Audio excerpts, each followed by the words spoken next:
Hello. Sorry for the wait. Let me just right quick tell people that I'm here. Smiley face. Send tweet. Okay. How are people? How are things? How is stupid phone. Stupid whatchamacallit. Computer. Yeah, there we go. Stupid laptop. Okay. So I'm still working out how do we want the draw streams to go. I was thinking, how did last time go? How do we make it better?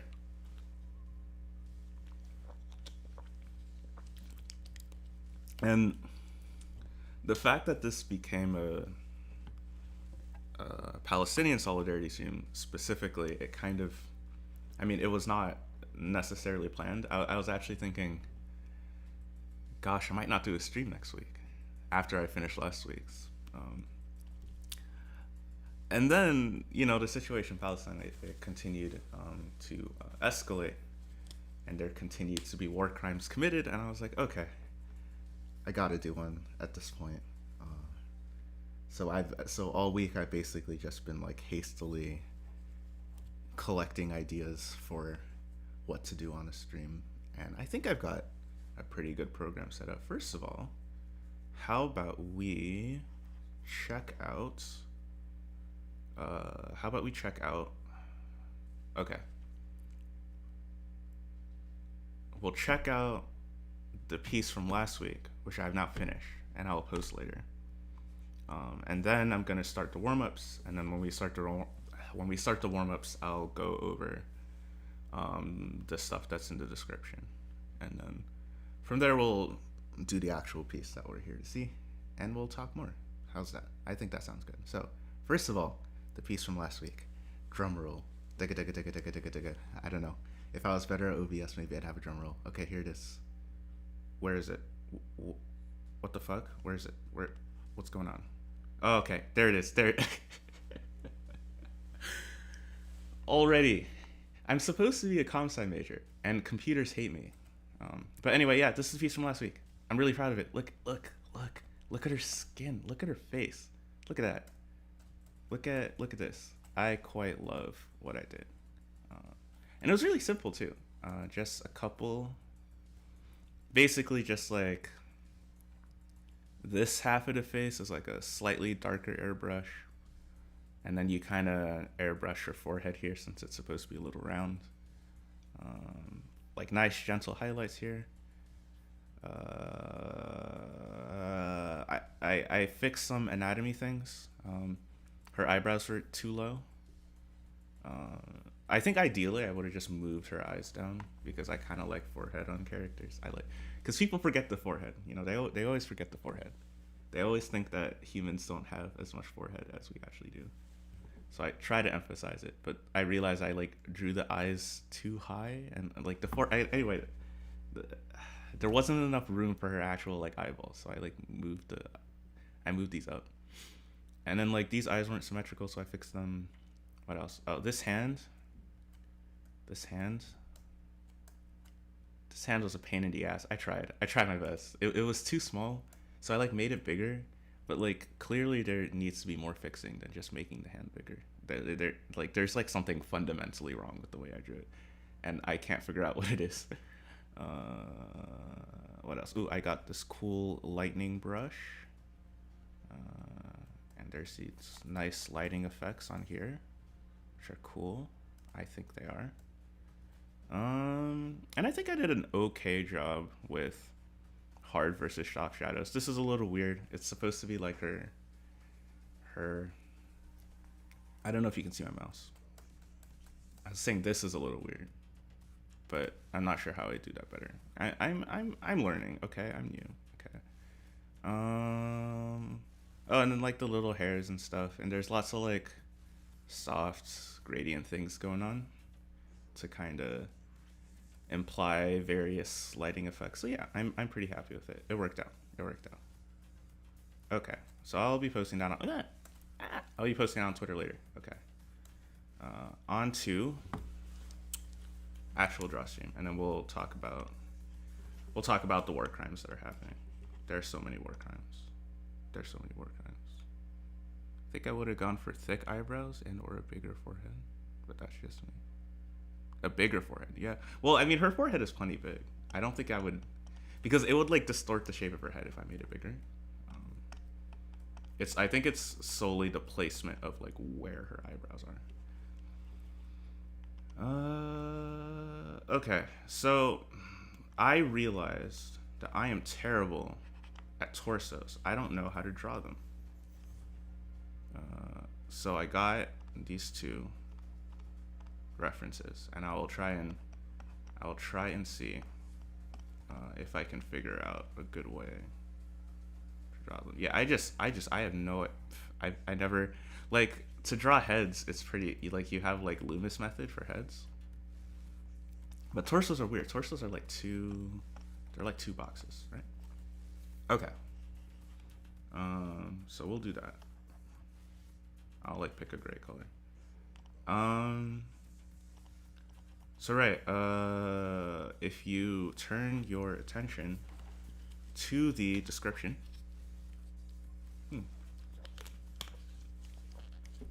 to the description of the video, you will find a couple of organizations.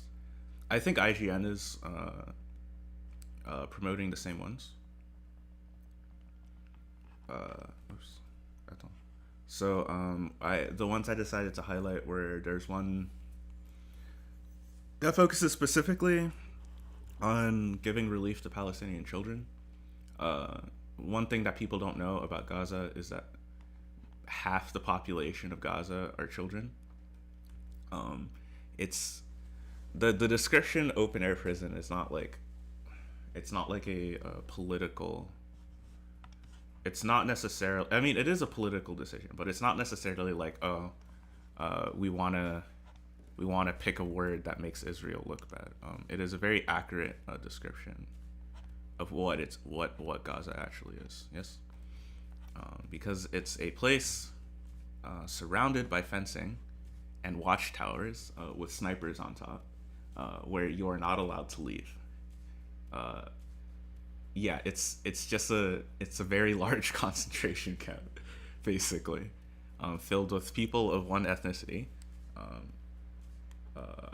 who have no hope and no future to live a decent life, and who are bombed regularly for essentially for the existence of a fascist state, right? So yeah, it's half of the people in Gaza are kids. Let's see, maybe some sort of box shape. This is quite difficult.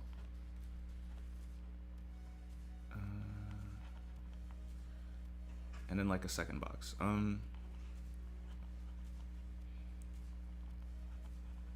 Like these two boxes will be fine. So, and the second thingy, the second organization in the description,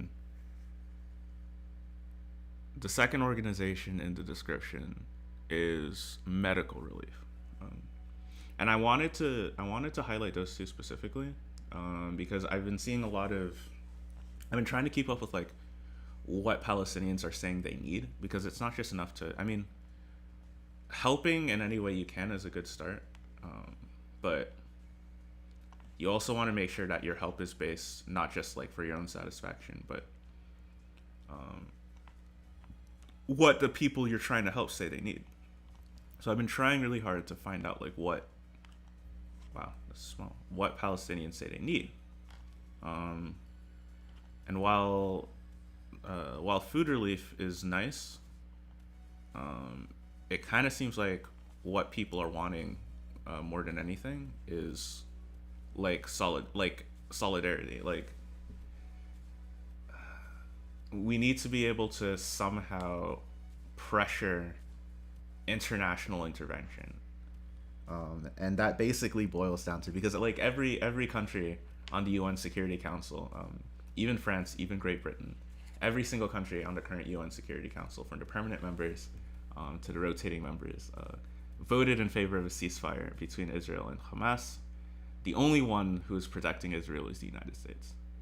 So really, what Palestinians want is, like, relief is nice, charity is nice, but what they could actually use more than anything. Ooh, this is gonna turn out shitty.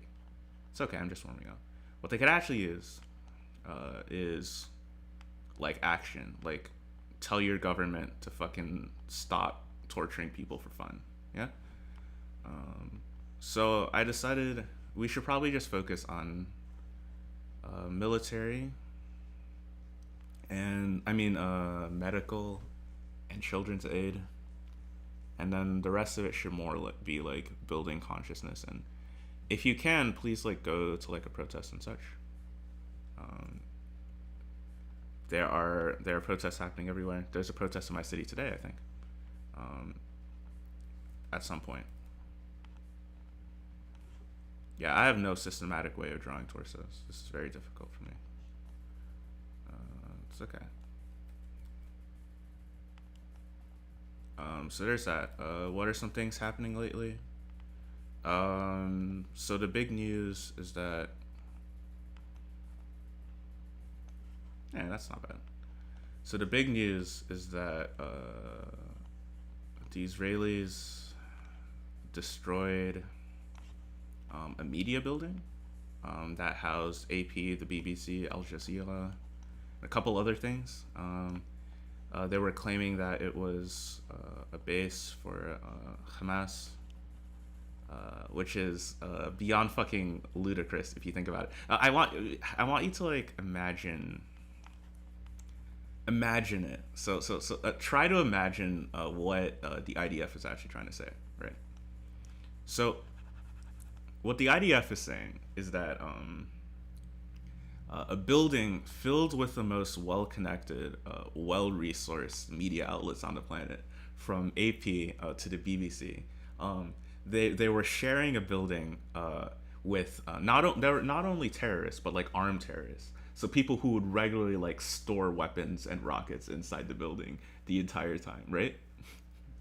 So imagine being like a BBC worker in Gaza. You're going to work, right? You're on the elevator, and then in walks like a fucking Hamas member with an AK-47. You're like, oh, assalamu alaikum, wa alaikum salam, and he goes off to like the secret room where Hamas is having their meeting today.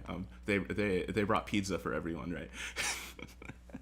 And then they leave, and like and AP and the BBC are somehow like unaware that this is happening. Like this is fucking ludicrous. Like you have to be either heavily propagandized or willingly stupid to believe any of that fucking bullshit, right? So yeah, it's just not true. Like the far more realistic thing to believe is that as long as the media is filming and interviewing, people will know the war crimes that Israel is committing, and they don't want that to happen. Israel engages in a propaganda war as much as it does. I mean, they literally pay people online to defend them, but Israel engages in a propaganda war as much, and as they consider it as important as engaging in like a conventional war with weapons.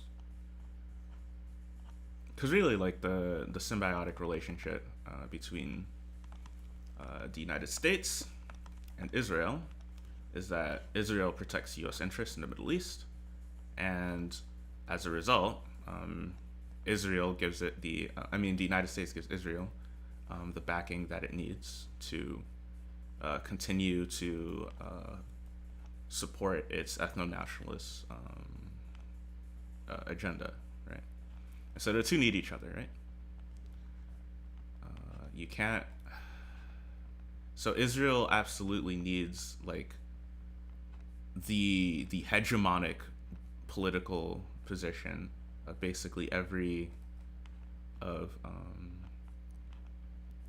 of every U.S. party, every politician in the country, pretty much, to be the same. And that position is you can have any position you want on anything, but you cannot question why the United States pays Israel $4 billion to commit war crimes and genocide, right? So they need that. They need that to be like the hegemonic position. So as a consequence, one of the best things that we can do is to like point out, like when the IDF is like having fucking a field day with like propaganda nonsense. Actually, I'll just fill this in. When the IDF is having a field day, like with like propaganda about like somehow there were like secret Hamas members inside a fucking media building filled with some of the most well-staffed and well-researched like media personnel on the planet, you can just be like, no, there wasn't. What are you talking about? That's bull, and you know it's bull. That's cap, as the Zoomers say, as the Zoomies say. Boy, that's cap.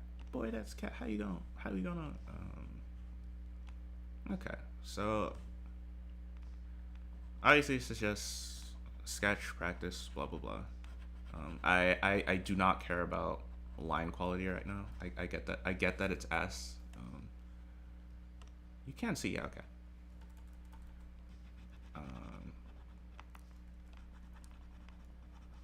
But the point is just like, A, did I get the perspective right? B, did I get the proportions right?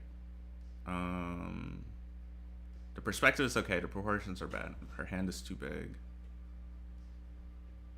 Her arm is too big, I think. And no, her arm is not just too big, it's like too far out from the rest of her body. Okay. Can I fix it? Probably. Let's see. Let's see. Should normalize non-standard head shapes. As usual, I don't have multiple monitors. I'm just on my laptop, so it is difficult. It is difficult for me to answer, to get back to chat as efficiently as some other streamers, but I shall try.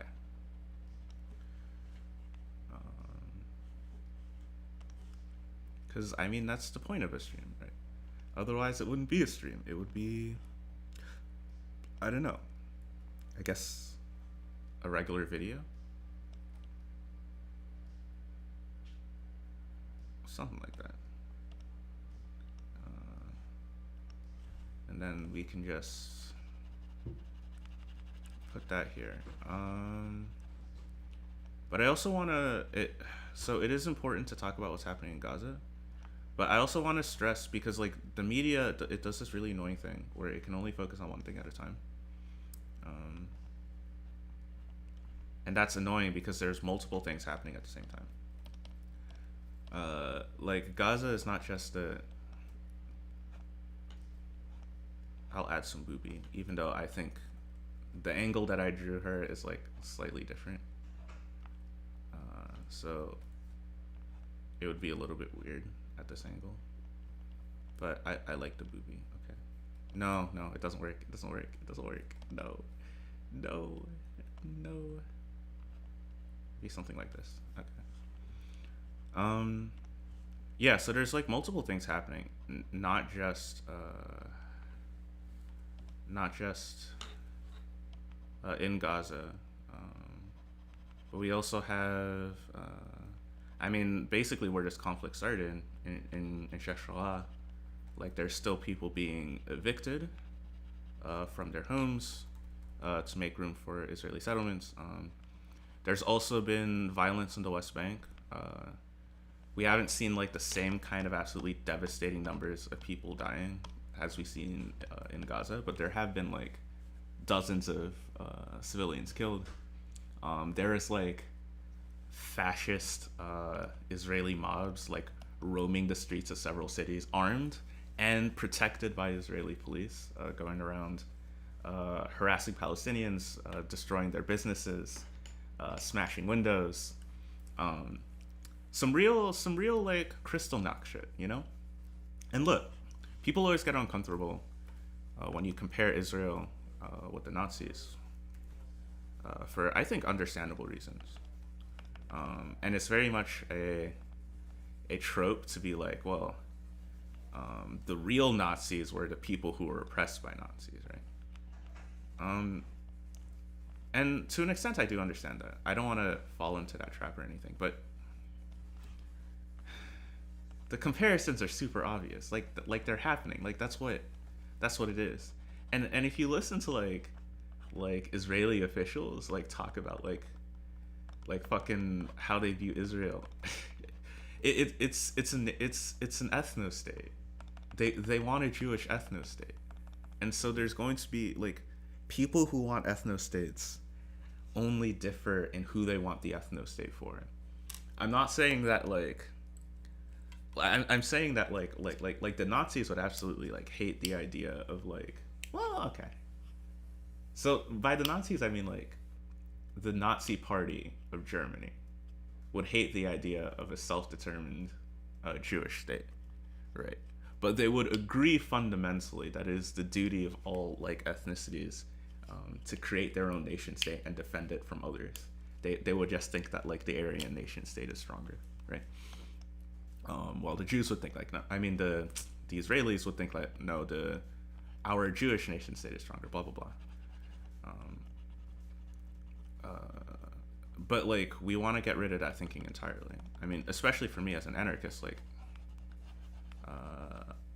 I don't want any nations, let alone like people are like, well, how come everyone else gets to have a country but not Israel? I'm like, well, I don't want any countries. But even if I did want countries, I don't want any ethno states. Like people say like France is allowed to have a country, why can't Israel? It's like, well, France isn't an ethno state. If France was like a Gaulish ethno state for the descendants of the people in the Roman from the Roman province of Gaul, I'd be a little bit concerned. I'd be like, no, that shouldn't exist. Okay, I think that's about as good as I could probably make it. It's not bad. It's not great, but it's not bad. Okay, so we'll move on to this girl. Let me take this. We decided away.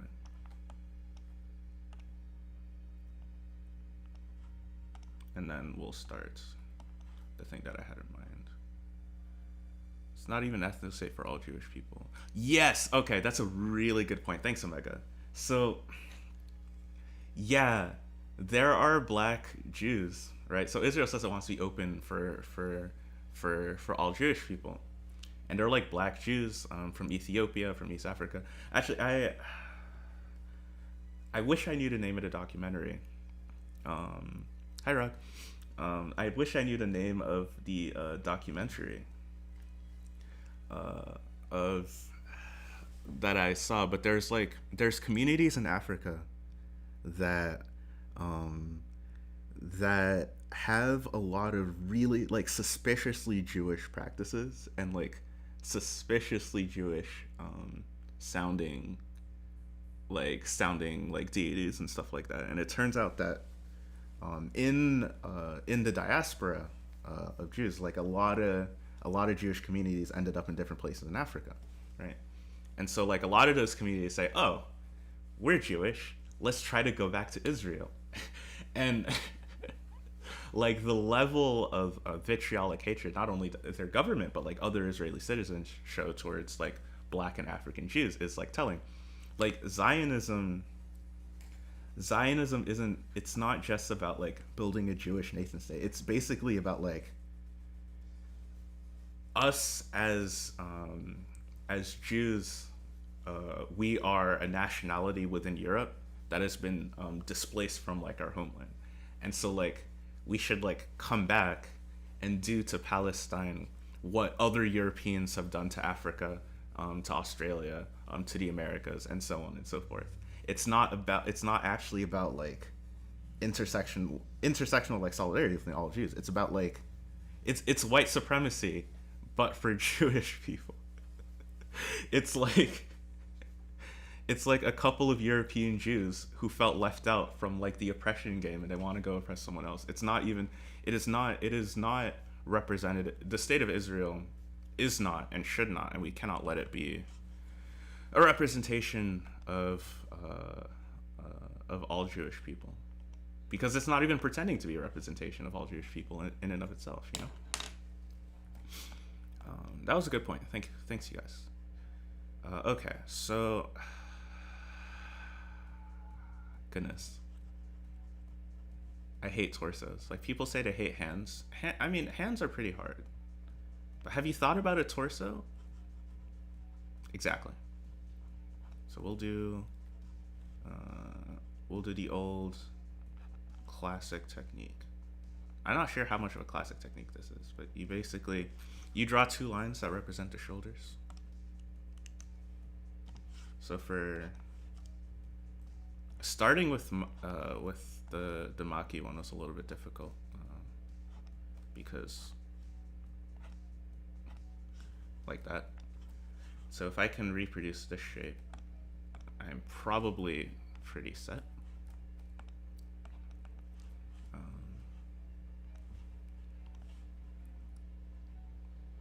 Right. Yeah, so if I can try and reproduce the shape, then I'm probably okay. That's not bad. So, let's see. Let's talk about pinkwashing. Okay. I this is actually important enough that I might have maybe I should have put it in the FAQ, but I kind of slapped that together kind of last minute.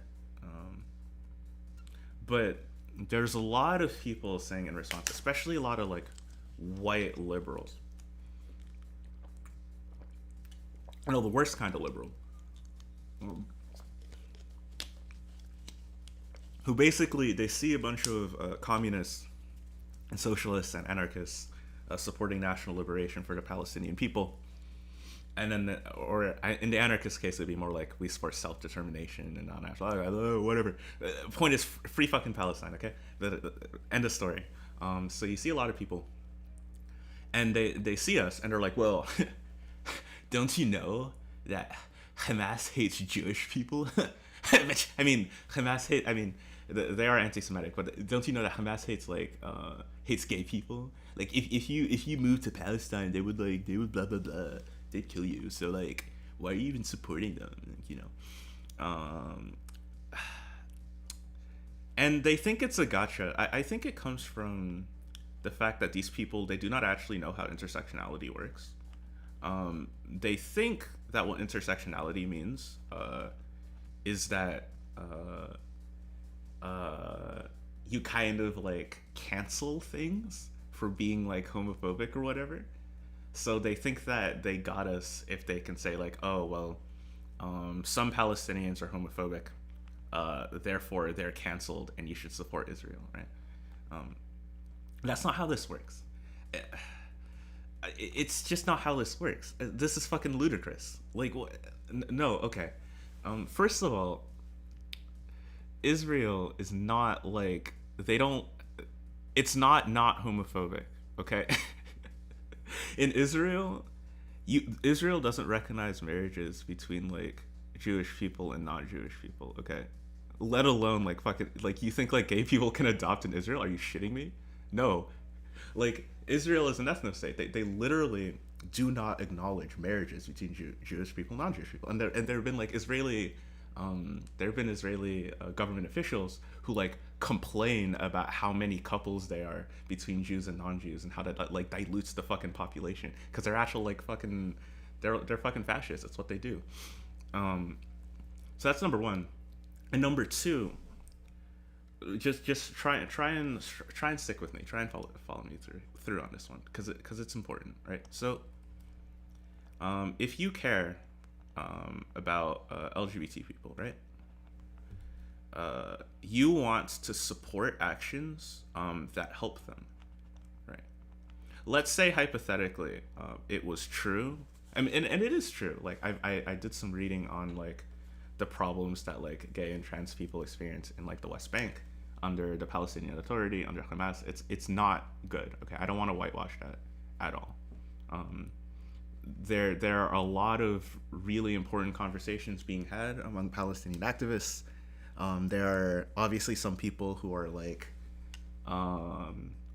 gay people don't have a place in our movement, and there are some people who are like, well, we can't even talk about it until we have national liberation. Some people are like, well, no, we need to actively incorporate this into any like liberation struggle that we have. And of course, I sympathize with the last position. But just kind of think about this.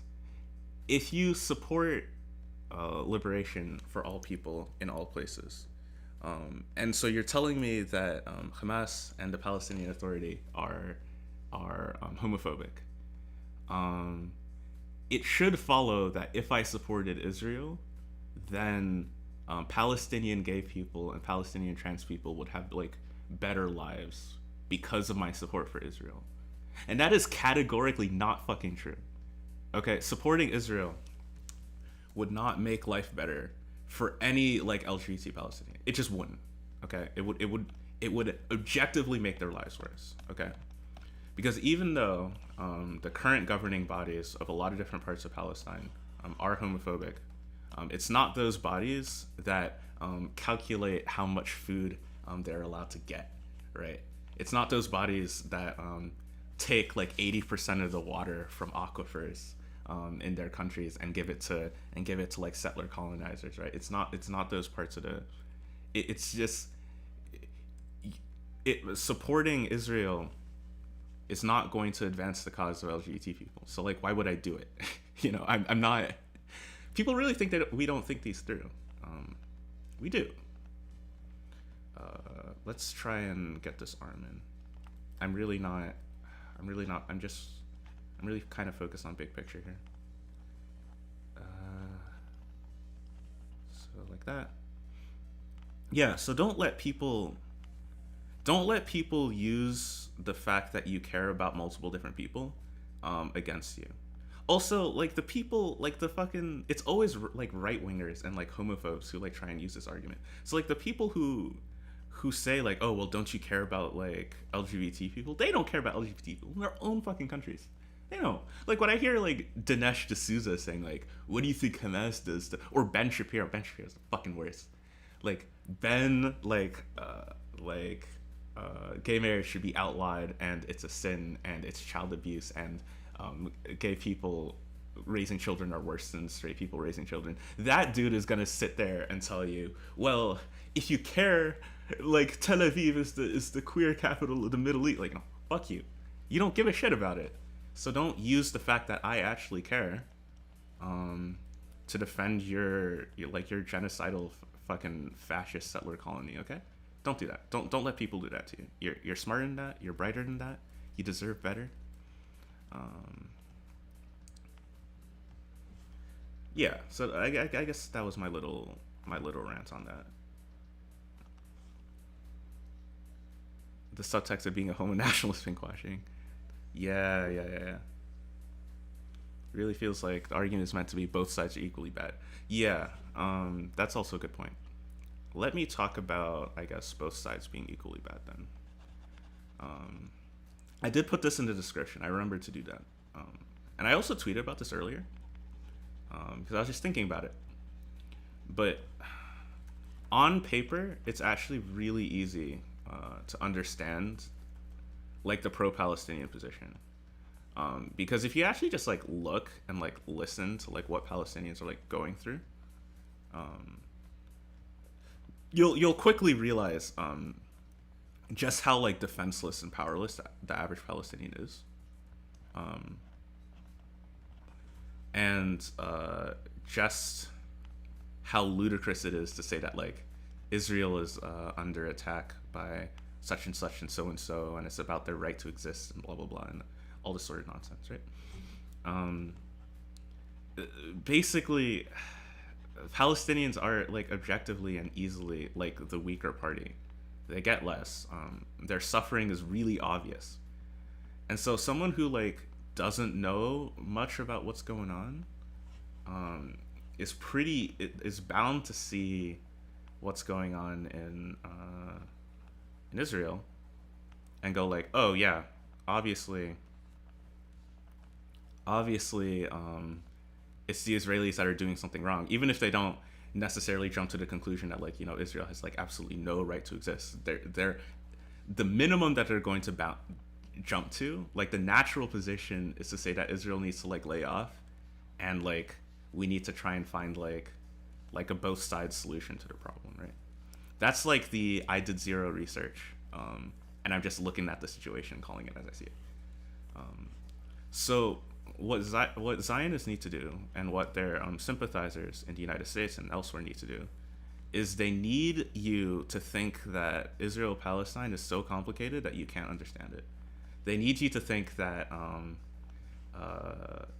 you need to have like a history degree and go to college and do all this stuff before you can barely even understand what the best minds have not been able to untangle, right?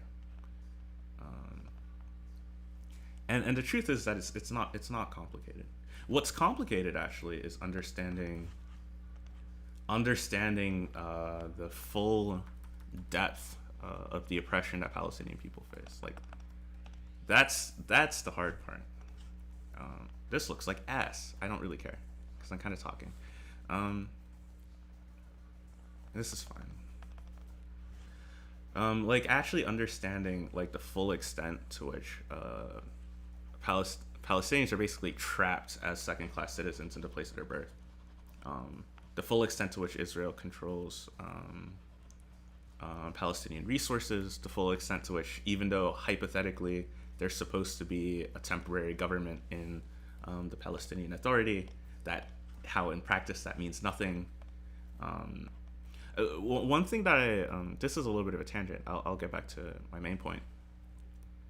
But one thing that kind of surprised me as I was relearning Israel-Palestine, basically, is that like when I was a kid, like when I was in high school, the way it got taught to us basically is that like, okay, there's basically more or less two countries, right?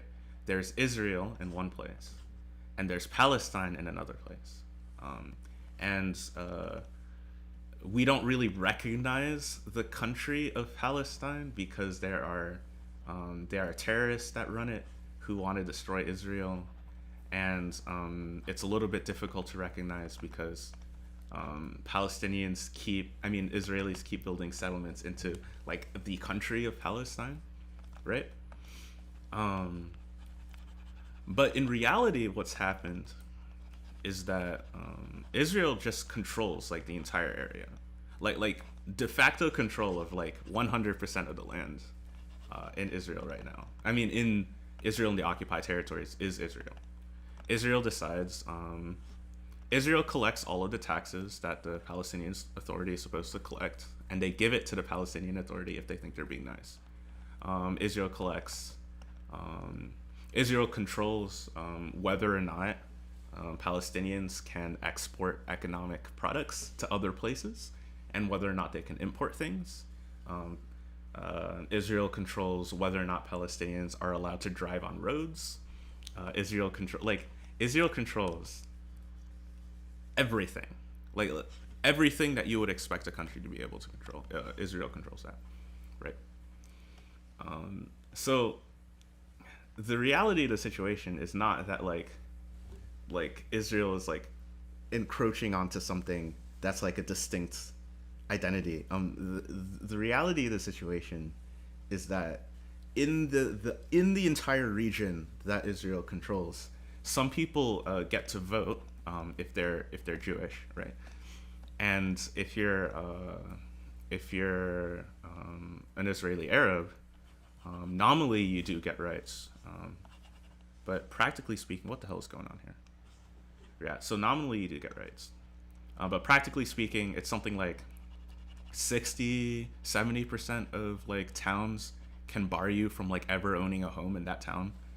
Um, depending on the road that you're traveling to, you might not have permission to like go into this or that area. And that's at least if you're an Arab and you're lucky enough to have like citizenship, right? Now, if you don't have Israeli citizenship, you're effectively living under a government that controls every single aspect of your life under military occupation. If you commit a crime in the occupied territories, you don't get charged in the civil court. You get charged in the military court, right? Oh man, did I really? Attends, let me fix that. So, yeah, there's just it is much more similar to apartheid in South Africa, which is something that I've studied quite a lot. It's much more similar to that than it is to. Wow, I really used white instead of an eraser, huh? Oops. It's much more similar to that than it is to like an invasion or something. So yeah, okay, back to both sides. So that stuff right there is that stuff right there is complicated. That stuff is hard to figure out. But there is no both sides to Israel Palestine. There's a correct side, I guess, and there's a wrong side. There's a genocide side. And I mean, so basically, as long as they can get you to honestly and earnestly believe that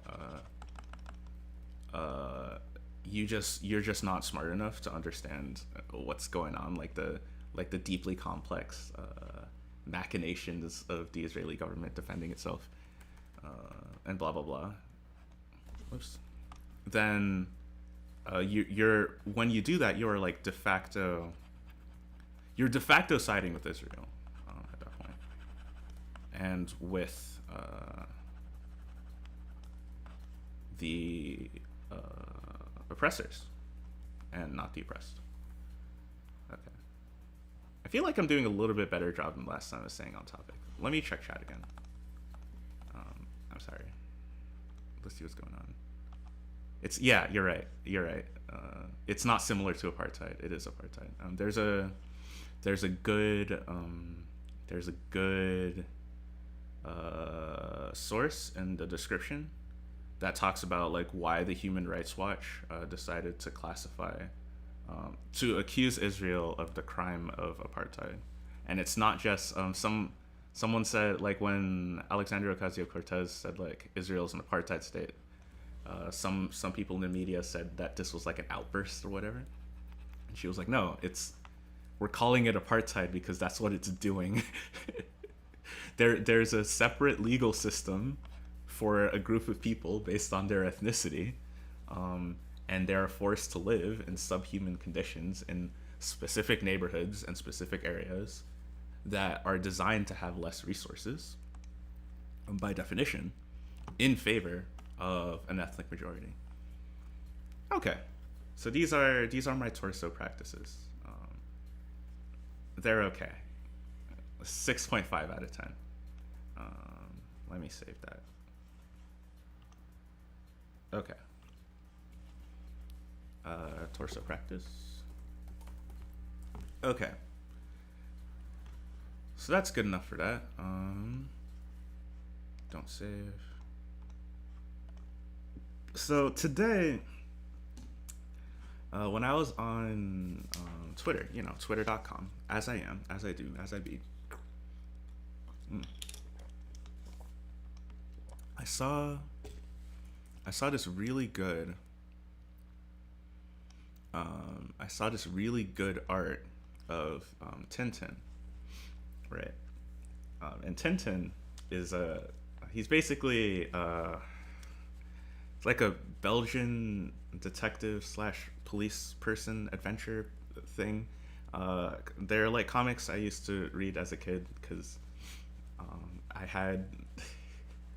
my parents are not American, so not all of the not all of the media that I consumed as a child are things that you would expect an American child to consume.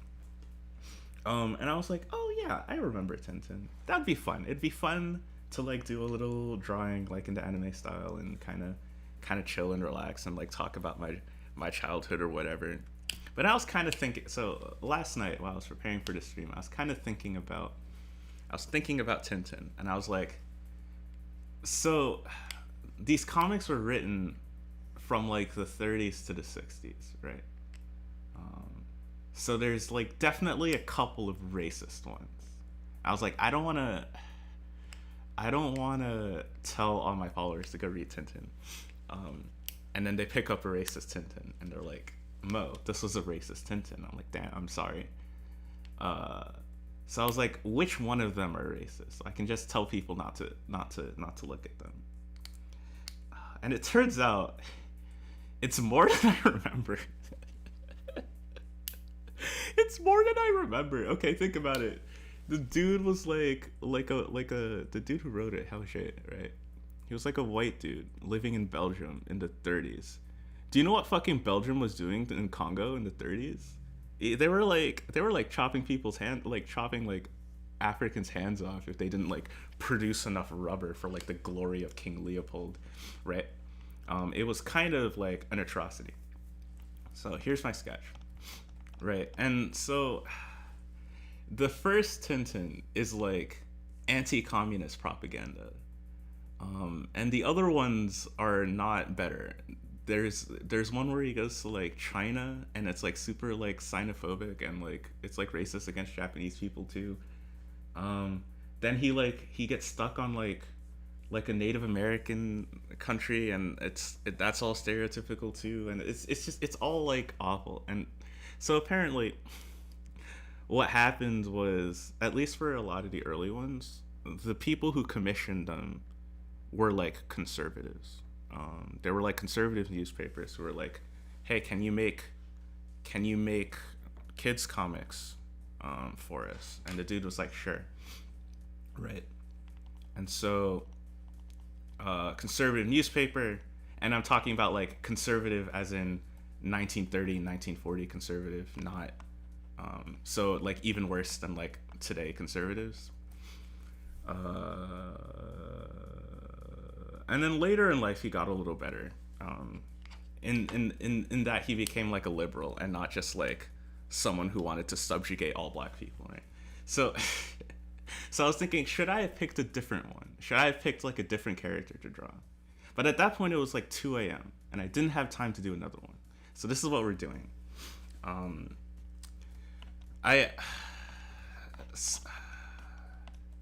don't know. It was still like a pretty important part of my childhood. So maybe I'll like make a list of some of the ones that are like less bad. But it's really not worth. It's not worth looking into. I just hope the drawing comes out good at this point. So this was kind of unfortunate on my part. If I had planned to stream earlier, like usually for solidarity streams, like when I did the Rojava one, I like planned that. I like made sure I had a block of time that was suitable. I needed like the whole 6 hours. I picked like a game. I like wrote down a script of things to talk about, and I couldn't really do that this time around.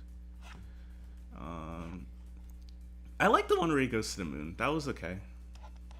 That one was fine. But a lot of them are like not good. So yeah, that's the point. Something about recognizing the problematic aspects of media while also enjoying them simultaneously, or something like that. What's the Anita Sarkeesian quote?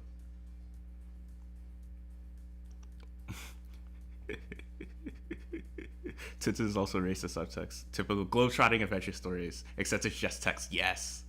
The Virgin Chinchin versus Had a Moon. Yeah. You seem surprised. I seem surprised. Well, I seem surprised in the sense that I had never really thought about it until currently. Less so. It's one of those things where there are some things where like you logically understand that they're true,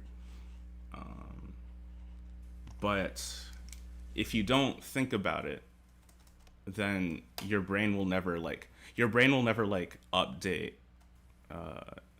your understanding of the thing, right?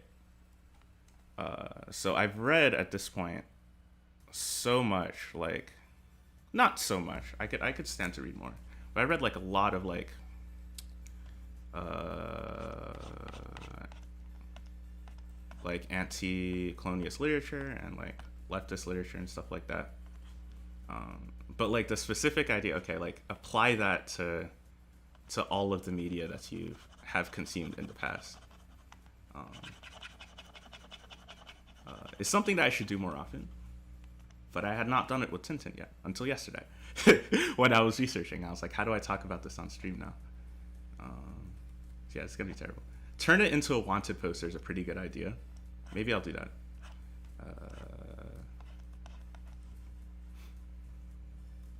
How do I make this hair somewhat decent? Oh, there was like a 3D animated movie that was okay, from what I remember. But I did watch it again as a kid. So maybe if I watched it again, I'd be like, oh no, it's more like globe-trotting fucking colonialist nonsense, and I'd like find that too. But I really haven't. I hadn't thought about it since seeing the thing on the Twitter earlier this week. So yeah. So see, look, I'm not perfect. it requires no, this is too large. Okay.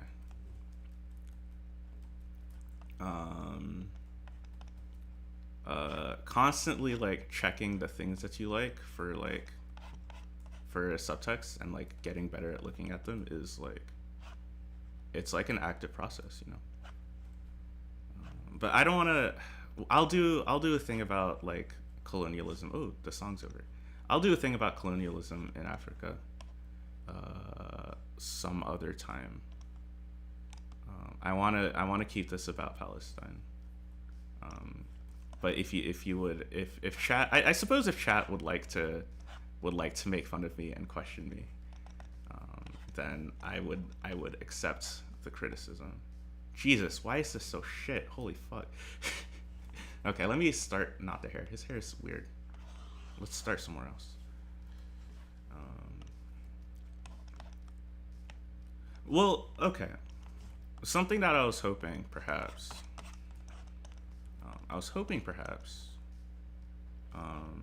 That we could use it as an opportunity to talk about why. What's it called? To talk about. What was I gonna say? We could use it as an opportunity to talk about. Like. To talk about the ways in which like unquestioned narratives like help people in power. For example, a narrative back to Israel Palestine, a narrative that's been really bugging me, is the idea of like the Islamic terrorists, right? So I kind of want to. So I'm gonna check chat and like answer people, and then I want to talk about Islamic terrorism. Meanwhile, fucking PS anatomy book when I was young. A lot of stuff when I watched when I was younger had a serious, because my dad is like kind of a weird reactionary, just uncritically likes the movies like when he was young. Tend to be all about if Paddington Bear would be cool.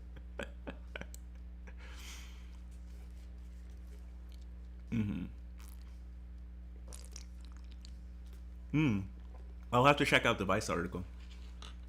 For sure.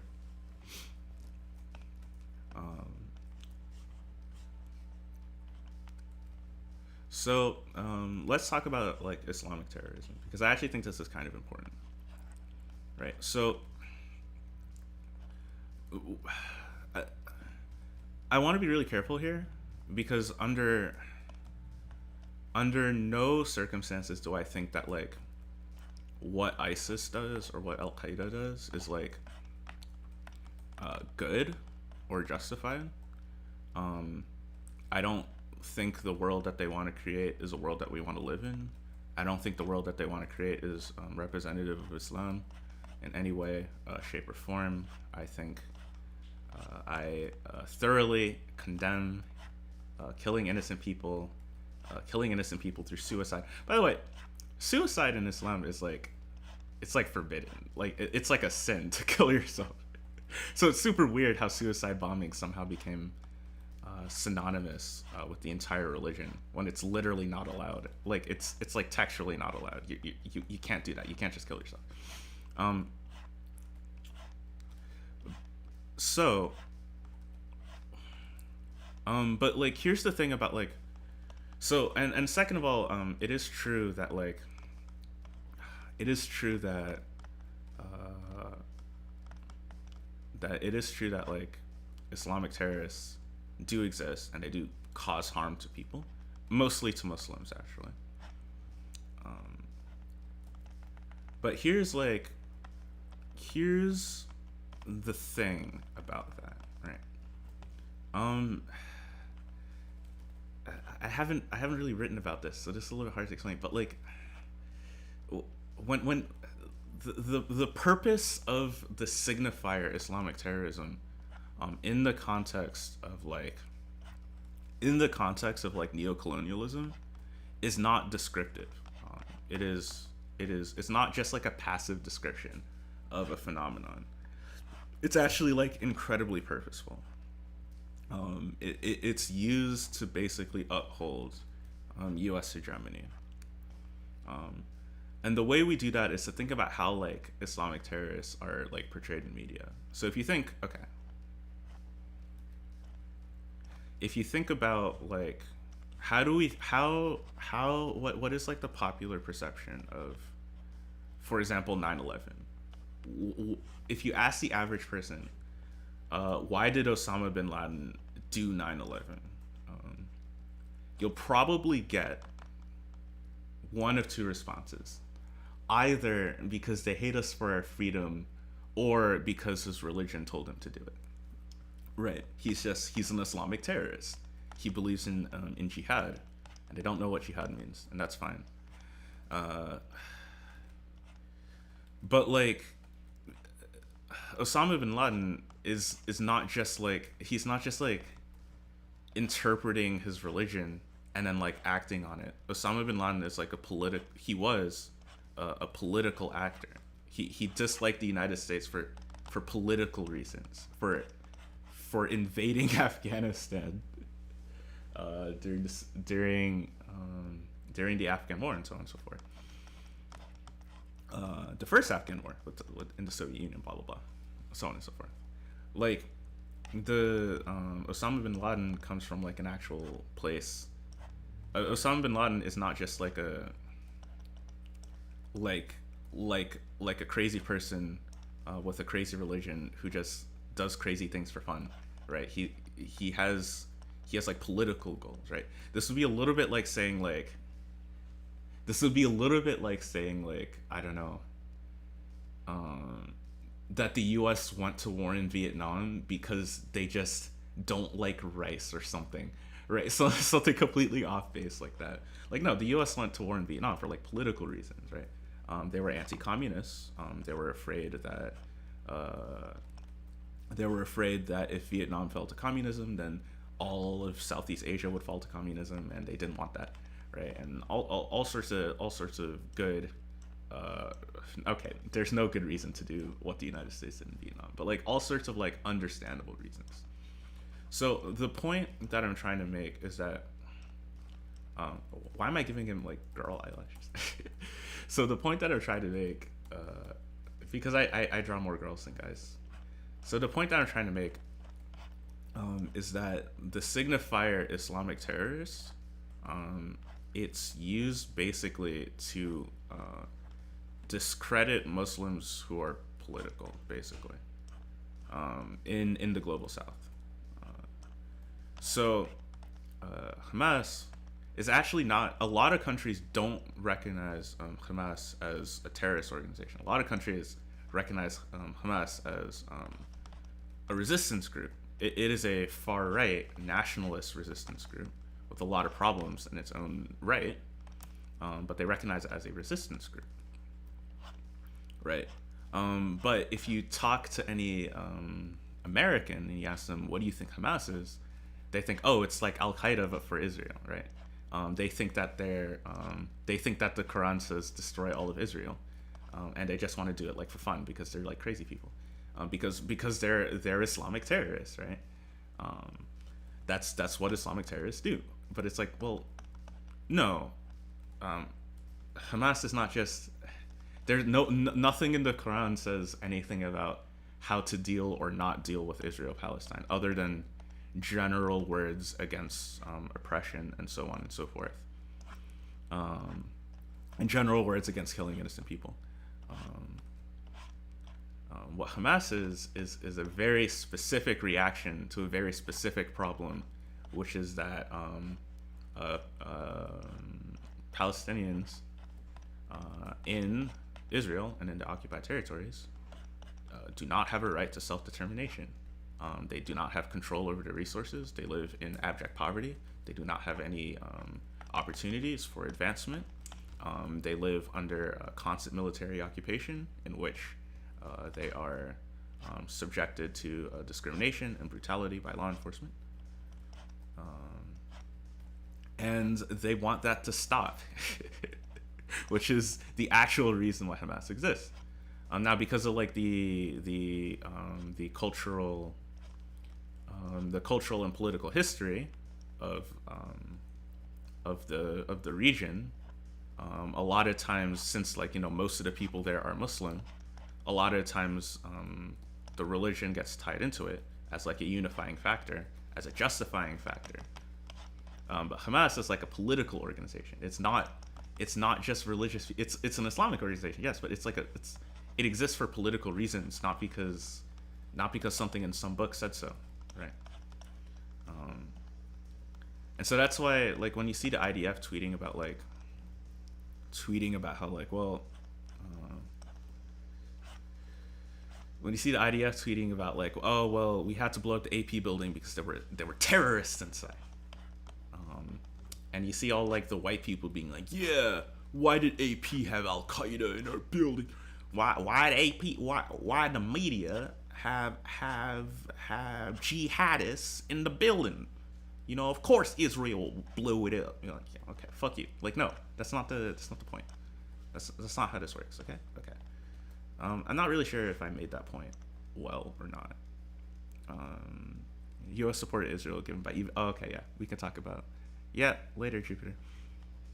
Oh, I mean, Ragva left. Okay, my bad.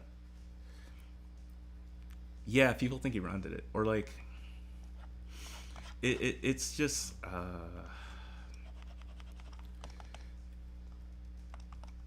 this eyebrow. I think I threw myself off today, talking about the racist Tintins, because this is just like it's not very good so far. But yeah, we could talk about who said that? Oh yeah, right. So the interesting thing about Israel is that like early on, like U.S. support for Israel was not like a huge deal. It wasn't like a big unstoppable thing that was happening, right? People just kind of saw it as like two sides fighting in the Middle East. What the hell? What just happened? Okay, people just saw it as like two sides fighting in the Middle East. Like the Soviet Union, like Stalin voted in favor of the creation of Israel, and I think because of like the misguided Soviet notion, because basically how the USSR solved their national questions is they basically just gave an SSR to every minority in the Soviet Union, and then they gave political representation to every ethnicity in government. So I think Stalin, when he was thinking about like, okay, we have Israel Palestine, he's like, okay, we'll just we'll do what we did in the Soviet Union. We'll give the Jews a state, we'll give the Arabs a state. Bada bing, bada boom, it's done, right? So like at one point, like Stalin and the U.S. were pretty in agreement about like Israel. They're like, yeah, okay, it's just like a state here, and it's not very important, right? But how the Israeli-Palestinian conflict ended up unfolding is that it turns out when you tell a bunch of people who live in a place that they live in a Jewish ethno-state now, and they realize they are not Jewish, they get a little bit, a little bit worried about their rights and such, and they get a little bit angry, justifiably so, at an obvious attempt at colonialism, right?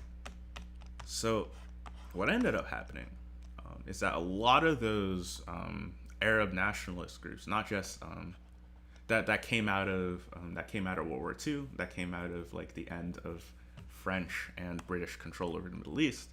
A lot of those Arab nationalist groups were socialists, and so a lot of them were either explicitly Marxist-Leninists or like a different variant called like Arab socialism. I think it's sometimes called Baathism. And so the United States was like, oh, shamalama ding dong. Are those socialists? Are those people who want to control the means of production? Are those people who don't want to just give everything that they have to the United States, to give all the oil to America? That we can't have that, right? So they're like, quick, what's the one force in the Middle East that is currently opposed to all of these Arab socialists? And Israel was like, I hate Arabs. And America was like, you mean you hate Arab socialists? And Israel was like, yeah, sure, whatever, man. And so America put more and more, especially after Israel won the war in 1948, America said this could be a pretty good investment. But it wasn't until we had, whatchamacallits. Wow, this is terrible. It wasn't until we had, it wasn't until we had, it wasn't actually until much later that there was like a coordinated effort to get like Americans in general behind Israel. And the way they did that was pretty much, it was like a concerted effort through American evangelicals to basically get them to believe that if the United States does not unquestioningly support Israel militarily, then the Antichrist will never arrive, and the rapture will never start. So there's a lot of American support for Israel is like unironically trying to do a genocide to kick off the end of times, to summon the Antichrist, and to fucking end all life on Earth, which is here's my thing. Like if you got a religion and the religion says like the world ends at some point, it's okay, whatever. And that's not unique to Christianity. Islam has it as well. Like a bunch of non-Abrahamic religions have it as well. But like, it's one thing to say like they'll come eventually, but it's super weird to say no. I want to actively trigger the end of. I want to trigger the events that will end all life on Earth. Right? This is weird. This is weird to me. That's not normal. Okay, that's just not. That's not okay. But like you have to realize that it's really easy to like focus in on that stuff. But you have to realize that it's like not. It's not. It's not. How do I finish the sentence? It's not like the point, right? That's just for. This is just to get like a voting block, like in favor of giving money to Israel. The actual people like making decisions are a combination of financial incentives, lots and lots and lots of development countries and development companies in Israel, blah blah blah. There are military incentives. The United States needs a nuclear power, basically spying on all of our enemies, helping us get rid of countries that do not just want to roll over to U.S. interests. And the last thing is just like, of course, like supporting like a racist genocidal project, just being like, yeah, I don't, I support just like, ethnic cleansing, which is tragic. But that's the way it is. The religion stuff is more like it almost always is. It's a post hoc justification. How's chat doing? How are y'all? Political evangelicals. Yeah. Yeah.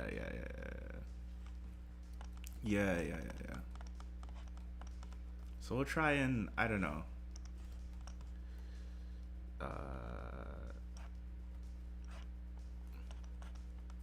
So we'll continue the colonizer Tintin. Darn. It is unfortunate. No. Okay.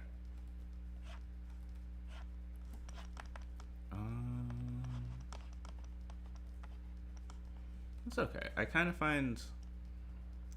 Let's avoid a tangent here. I kind of find that,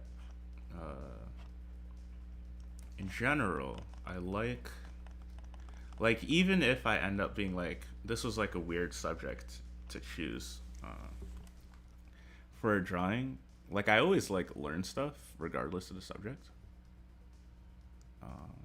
Like there's some lighting things that I want to try when we get to coloring. But I do need to think about before posting this. I do need to think about how I want to like actually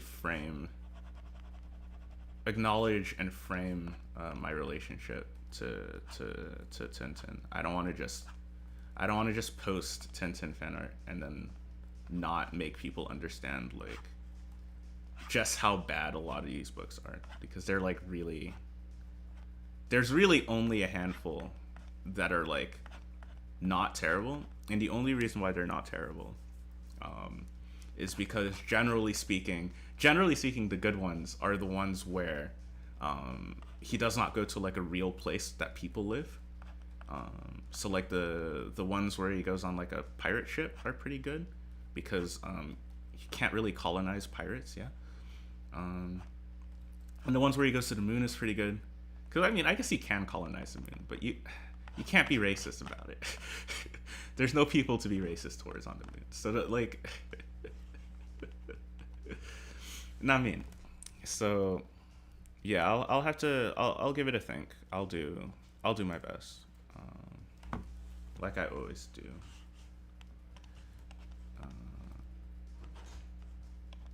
Okay, so it's like one. We'll try and spend like another hour.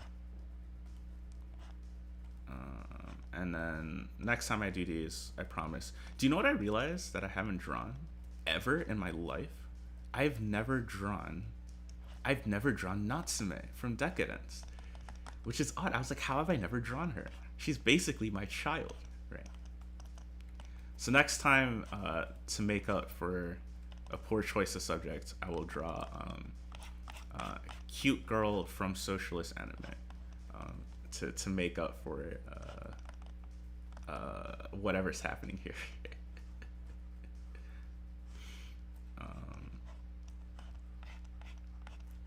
But yeah, so we'll get some arms in here.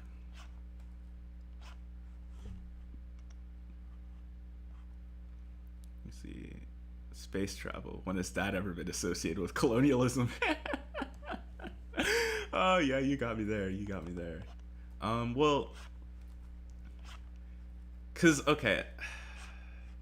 at least in the space travel stories that Hergé did, I don't think he did aliens.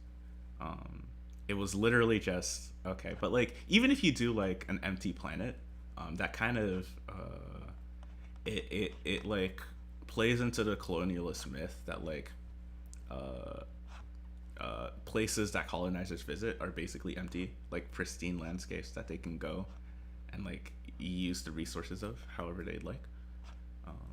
So there's still like colonial implications, but I guess the reason why I'm saying that is because, have you seen? Okay, let me grab the cover of one of the ones that I'm talking about, because I don't think people actually realize.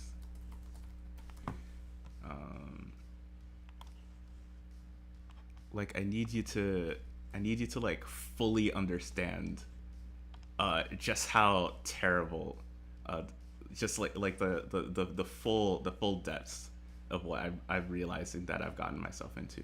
No, no, I know it's not connected. I don't have it connected. Please. Please, I just want to show racism on screen. Okay, so content warning coming up right now. Cuz it's about to get extremely fucked. Right. It's about to get bad.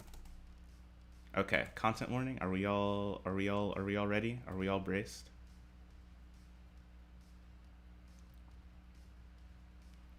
Are we all ready to go? Okay. See, see, see. You see what I'm dealing with? You see what I'm dealing with? You see you see what I'm dealing with? You see this? You see okay. Okay. You see what I'm dealing with here? You see this? Like I can't, right? Right. It's like really bad. So when I say like the space travel ones are like less bad, they're in the sense that like they do not portray like an active desire to enslave everyone who looks like me. Right. There's still colonial subtext, but it's so much less of a big deal than what I talk about when I'm like, oh yeah, there were racist Tintins.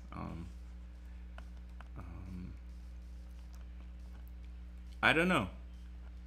Perhaps if I was more integrated in like francophone media environments, I would probably be aware of like some really good like Tintin critical analysis that I could share. But I'm not. Even though I do speak the language, it is a little bit difficult. First of all, it's a little bit difficult to like be really good at it, and it's also difficult to like it's difficult to like get if you don't unless you like live in a place, because I spent a couple months in Paris, um and like I realized that like um media like every social media platform is basically set up to only show you things from where you live, right? So if you don't live in a place, it is really like it is really really difficult to get like perspectives from people who live in another country. It used to be less difficult, but like the social media companies, I think they're like trying to optimize stuff so that like everything is always like hyper specific to like if you look something up, then it'll like take into the fact of like where you are, take into the fact that like you live in this place and you speak this language, and they try to give you like the the most relevant search to you, and that's like okay, but they don't give you the option to like turn it off, right? They don't give you the option to like get less optimized results because you're interested in sources from other places. Uh, so it's a little bit difficult, but I would find these are racist. Uh, let's see now. Are we out of music? No, we're not. We're still in business. You forgot how bad it was. Yeah, yeah, it was really bad. um, so right. So that's why I gotta. I mean, I'll post the superhero one like right away, but I gotta think about like how I want to present this if I finish it.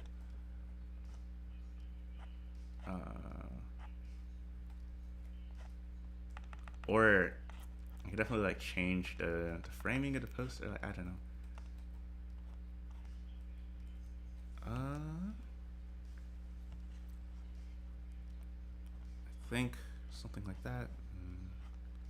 Like that. Unfortunately, I didn't even do. I didn't even do like. I did one rough pencil, So one of the reasons why it's kind of difficult is because I haven't really defined where any of the edges are.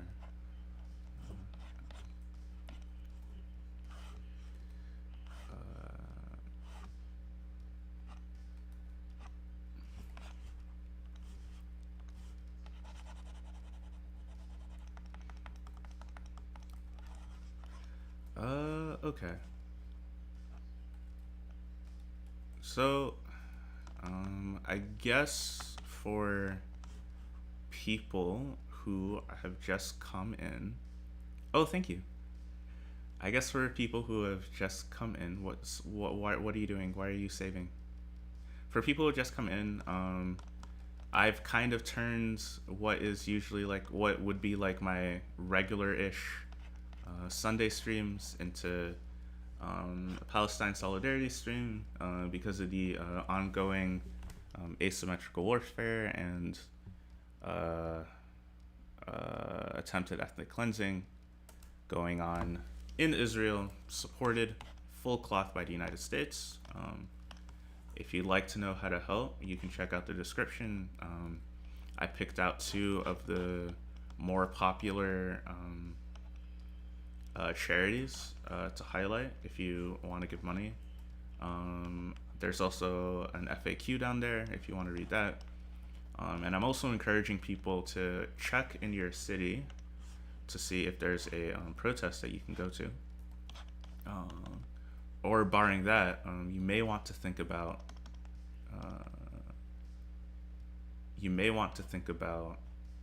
I need to look at a pistol.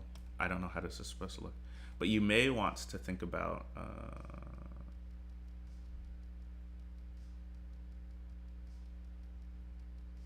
what the fuck? Yeah, you may want to think about joining a socialist organization, or at the bare minimum, like contacting your local mosque, because those two groups of people are probably right now directly in contact with folks who do Palestinian solidarity work, and it's important to like not just like help in a way that makes you feel good, but help in a way that people are saying they need to be helped. Actually, for one of the organizations that I'm involved in, I'm low-key supposed to be doing that work of like reaching out to people. But I have been busy. I don't want to say fortunately because that's kind of morbid, but the thing about this sort of conflict is that it's not ending anytime soon.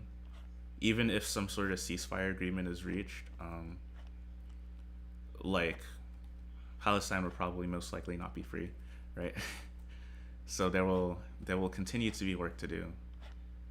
So even if I'm unable to get to it right away, it will be important to build those relationships moving forward. So yeah, so those are kind of like the asks. What the hell? I am at this point we are winging it because I have no idea what this is supposed to look like. He has no trigger discipline. Or okay, that's it. I'm looking at a real pistol.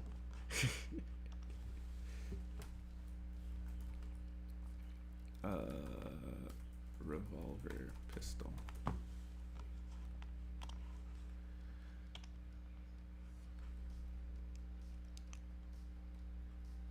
This is like more of a modern revolver. I kind of base it on like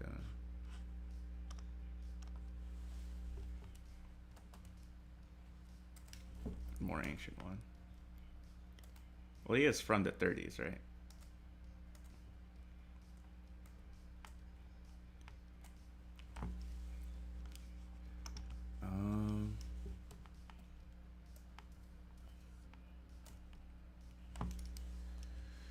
Okay, let us view, rotate, horizontal.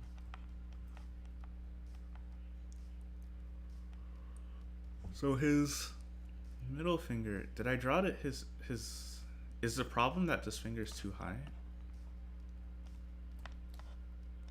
Because he's got the one finger up here.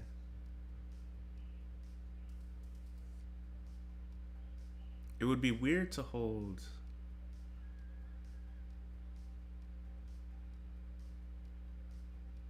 Why is this confusing me?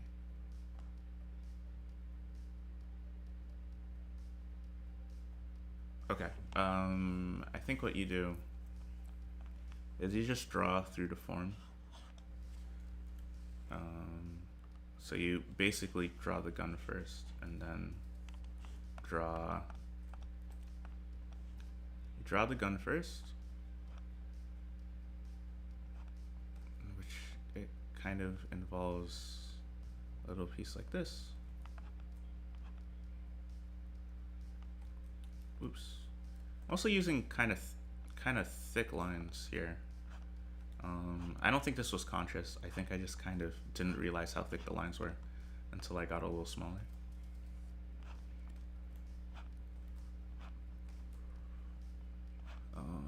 That's fine.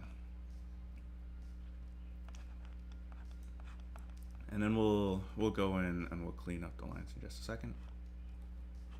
But I really just, because I'm not understanding the shape that I drew, I think his hand is actually, the hand that I drew originally is incorrect. So we will have to, I will have to be a little bit creative and try and fix it.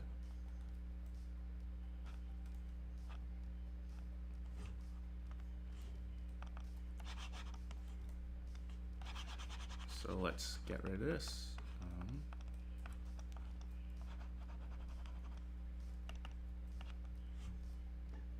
Checking chats. Why does it look like that's so weird? Yeah, it's like I think this is like a it's like a modern revolver. So like it's kind of like basically a pistol, but it's still got like a revolving chamber in it. I have no idea why. Let me try and get like I can get one of these. I think this is one of the ones that I was looking at here. Oh.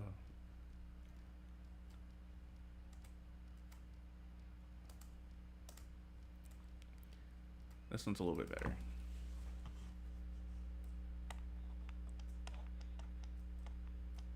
Yeah, see, now this is a revolver. This is what I had in mind when I started drawing it.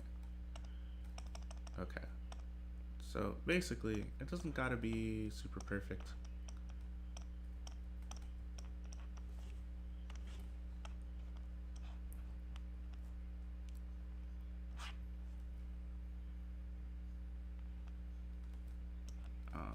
But yeah, I don't know.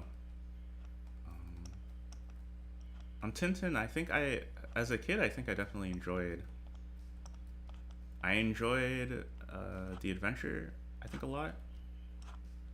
And I mean, it is written for children, so it's written to appeal to the kind of really like simplistic view of the world that kids tend to have, where there's a mystery, you know, and there's like a bad guy doing bad things, and you gotta stop it because you're a good person and you're really smart and, you know, you're good at solving mysteries.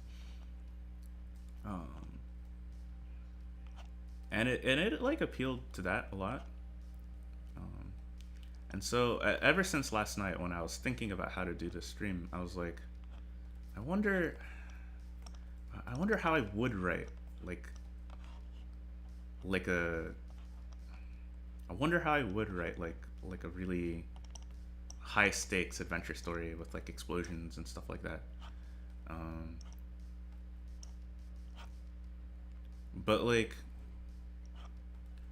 I was thinking, like, because surely like not all globetrotting adventure stories are necessarily as bad as a lot of, especially like a lot of the early stuff in Tintin. And what I realized partway through thinking about it was like, well, isn't my desire for a globetrotting adventure story kind of based in a culture that has taught me that colonialism is fun and cool, you know?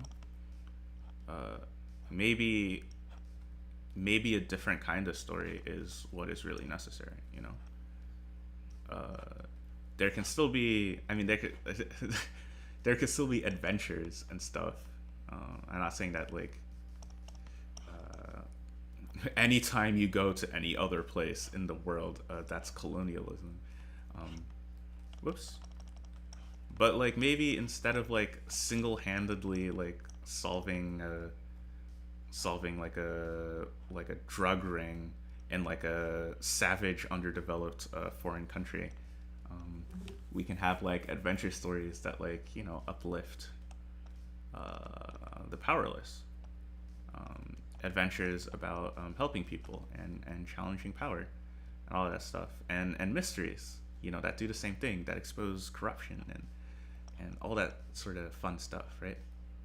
As if corruption is fun, right? But you can definitely get the same type of story, but like the specific story that I was trying to like rejigger into something that was like more in line with my politics and morality is kind of impossible to do.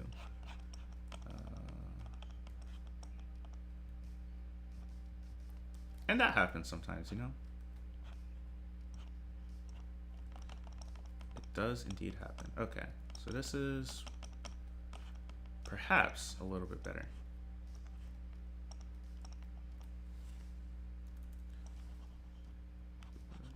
So I will erase this right here.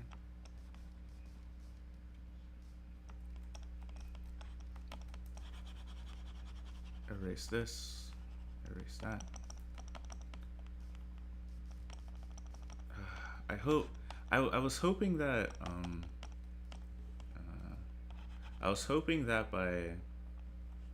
by doing this, by like pre-doing the sketch, I wouldn't spend so much time on line art, because I don't think line art is fun for people to watch.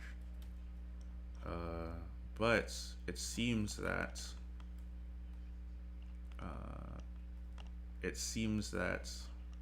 my hope has not necessarily translated into what has happened, because most of the stream will be line art and me figuring stuff out. So the next time I do this, I'll probably do the line art beforehand, so that people can just like enjoy coloring. Yeah, so I'll do, I guess, because I said I wanted to do Natsume, right? So I'll like color Natsume. I mean, I'll line Natsume, and then we will start with the color. So let me just.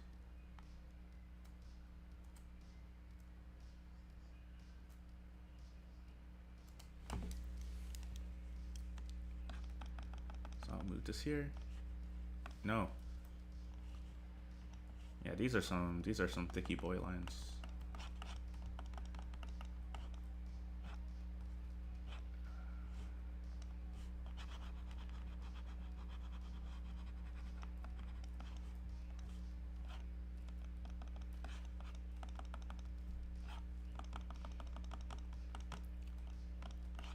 Or maybe one thing I can explore, I guess, I could do, because I definitely I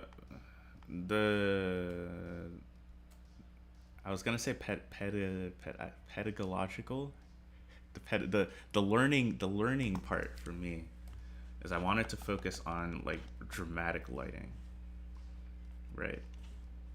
So maybe if I kind of did the lighting so it looks a little bit more whoops, what?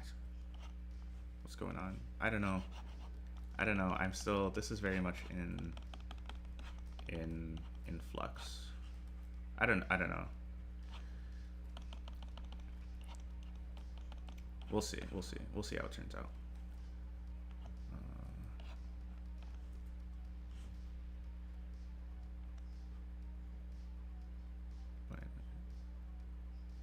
Why should the bills in the head? Oh, you love people. Oh, you like watching line art. Okay. I get I get self-conscious about it. for sure. About like, is this entertaining? Because I watched some. I'm definitely on like the art tag on Twitch, looking at professionals, and incredibly talented people do theirs.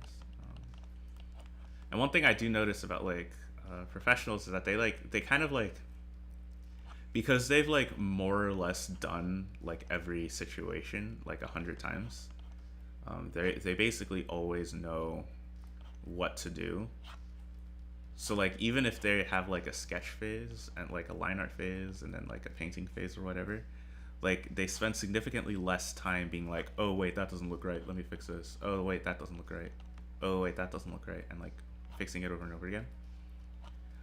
So I'm like incredibly cognizant of the fact that you could go watch like an art stream from like any like YouTuber or a Twitch streamer, and within the 2 hours that I'm able to kind of barely finish doing line art, they'll have like a somewhat rendered piece done already, that they can post and like say, oh yeah, I did this quick sketch on stream, and be like, okay. So I'm like, okay, what do I bring to the table? I bring rambly thoughts, and I bring communism. I sound like I'm filling out my Tinder profile. What I bring to the table: communism.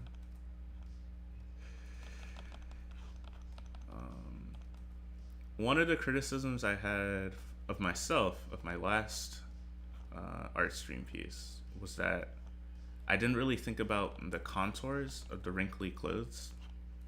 Yeah, the clothes wrinkles when I drew. Are you auto-saving again? Goodness. Oh, I actually think that because this is like a scan from a picture, it's actually a little bit bigger than what I would draw normally. So maybe that's why the auto-save is always taking forever. But if we... Actually, I'll just open... I'll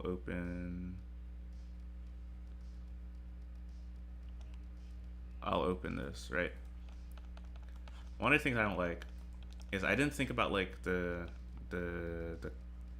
contours on the clothes. So her clothes are like really flat, and I tried to, and there's like little stuff here and there, but you can't really see those. Like big picture, they have no effect on the actual piece, right? Like this right here, this was like a really smart decision. But like more wrinkles here, down here, and down here would have actually sold what kind of, would have actually sold what kind of fabric or sweater is made of a lot better. So this time around, I have less little folds and more like big shapes, to help sell the. In reality, of course, what I did, the reason why I made them so small is because I was referencing an actual sweater. I had a picture on stream of a guy in a sweater folding his arms, and I kind of just tried copying that. And what I realized is that like it's true that in real life, sweaters don't really have like really big exaggerated contours like this. But you need to be able to sell it, right? Like you need to be able to sell that to like a viewer, and like being able to convincingly render that is a little bit different than being able to copy what reality says. Because just because something can happen in real life, it doesn't mean that it's necessarily well communicated in art. And that's a lesson that I need to learn.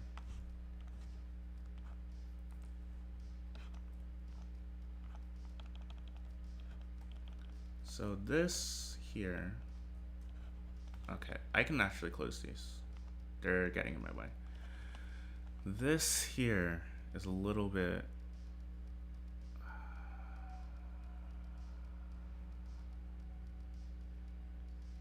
somewhere and somehow it's lacking depth.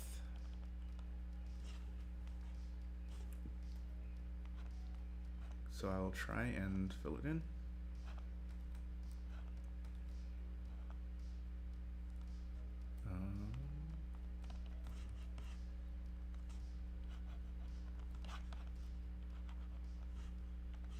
I'll try and put this here.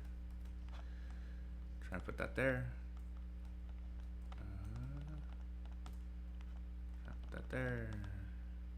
Okay, so that's like the sweater.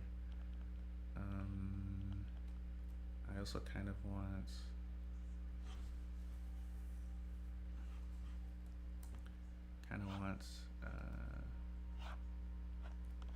a little bit of a rim, so like so you can kind of see like the thickness of the collar. I think in practice this would sort of imply a collar that's like a little too thick, but I don't like how it's flat right now.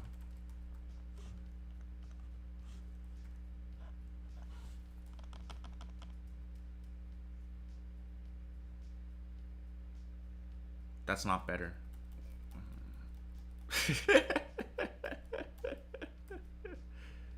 Okay, it's just like that. Yeah, it wasn't better.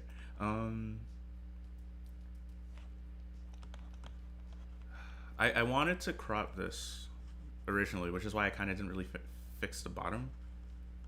But now that I think about it, I don't want to crop it. Cropping seems like a bad idea, because then you'd like cut off both his arms, right? So here's what we will do instead. I will just continue.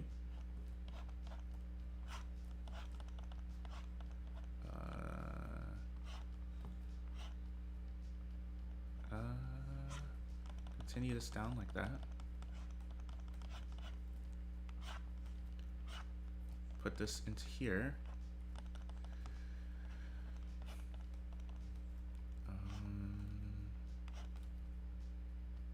Yeah, we'll have Natsume next time. I am excited to give her a draw. She's adorable, and Decadence in general is like a lot of what I want to see from anime moving forward. I was kind of thinking, I was on, okay, obviously I was on Twitter, but I was thinking about Invincible, which I talked about last week, which I finished. I did like it. I went on the YouTubes and I found a video, like a couple of videos detailing like what happens in the comics beyond season 1. And I'll be honest, I don't think I feel like if I knew where Invincible was going when I watched it, I probably would have enjoyed it less. It's not like super bad or anything, but it's like I was holding out hope that Invincible wouldn't be like too liberal, but it was really liberal. It was like really liberal. And if I had known where the comic was going, I would have known how liberal the show would be, but I did not. So I had to hope. But yeah, I was kind of thinking about that, and I was so basically, I guess mild spoilers. I'll try not to be, but there's like a character who we're introduced to, who comes from like a fascist super race of aliens, and it's the character basically, we're supposed to trust him at the beginning, but it turns out that he's evil. But then at the end, he like, I guess he becomes not a threat anymore. And I was kind of thinking, okay, you were planning to commit genocide, right? You killed thousands upon thousands of people. Surely this would not be something that you'd be forgiven for just because you felt sad about it afterwards, right? But no, he is. And the story kind of focuses on like fascism as like an individual issue. Are we out of music? No, we're not. It's just really quiet. It focuses on like fascism as like an individual issue and not really like an ideology. And it kind of fails, at least by my estimation. I haven't read it. I've just read I've listened to people summarize the rest of the story for me. And I think the sad part is like Invincible. It's like supposed to be a superhero deconstruction, but like the first season of Invincible that you see on Amazon Prime is like the full extent to which the story wants to be a superhero deconstruction. From then on, it's just like a superhero story with like morally gray characters. And again, it's not like bad. It's not awful.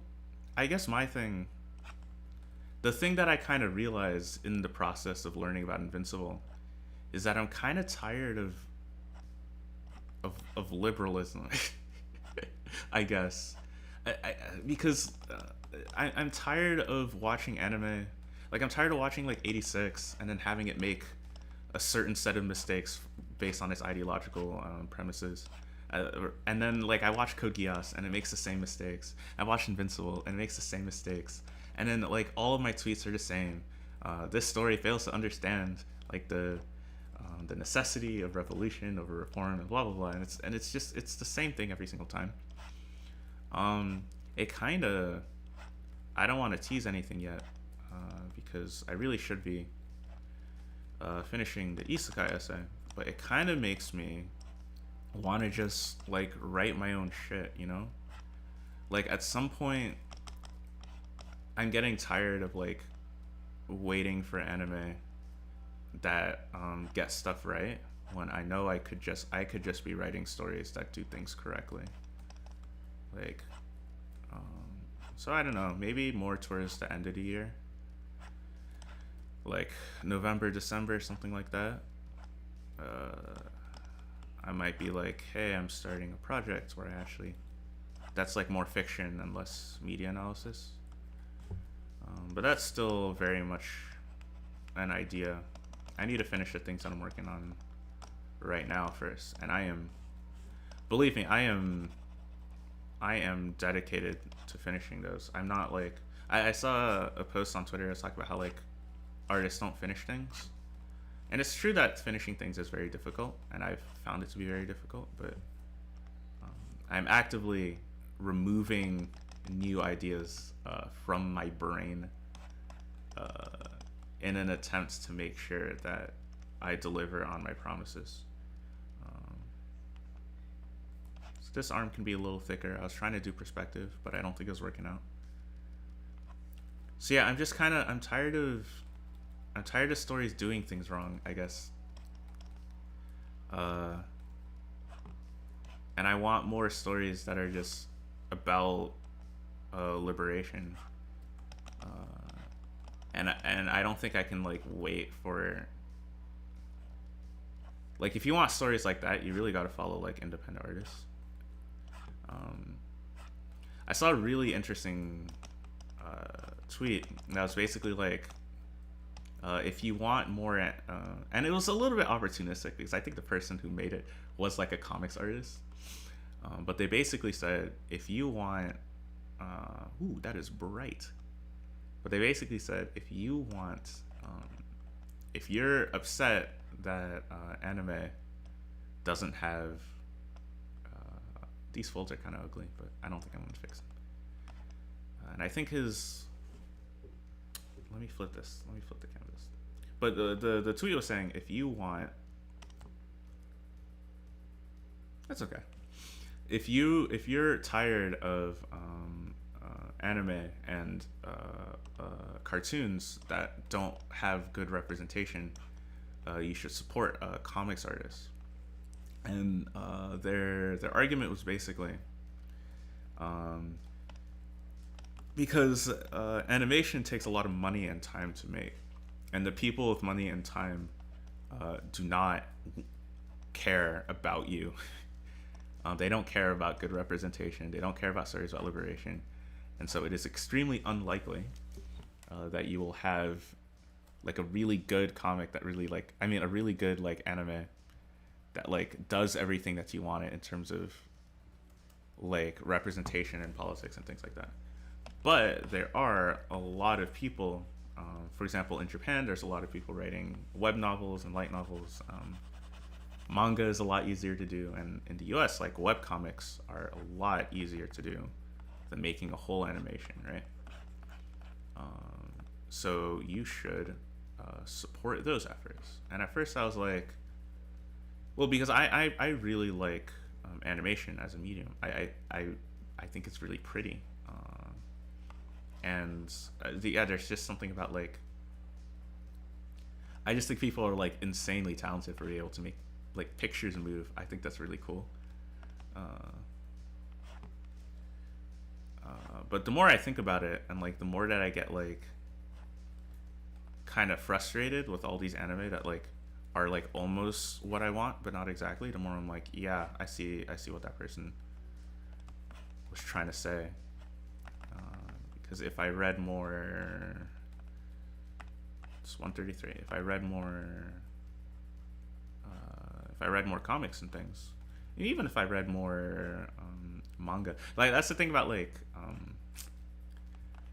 I think Joyce was talking about this on her Twitter, but she had a similar take, but this time with like Yuri manga. And basically, what she was saying is that if you want like Yuri stories and yaoi stories where the characters actually kiss, then you should like read more light novels, because there's just, and read more manga, because there's like way more, there are way more independent artists who are like actually giving that the industry will ignore.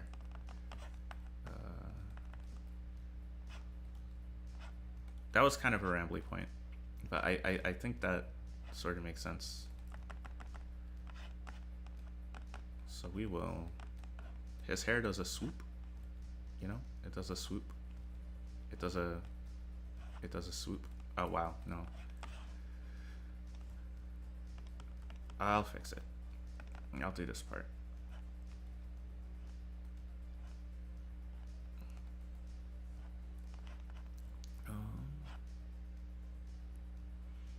Yeah, I should work at a smaller resolution next time. I'll make sure to actually resize the scan if I ever do this again.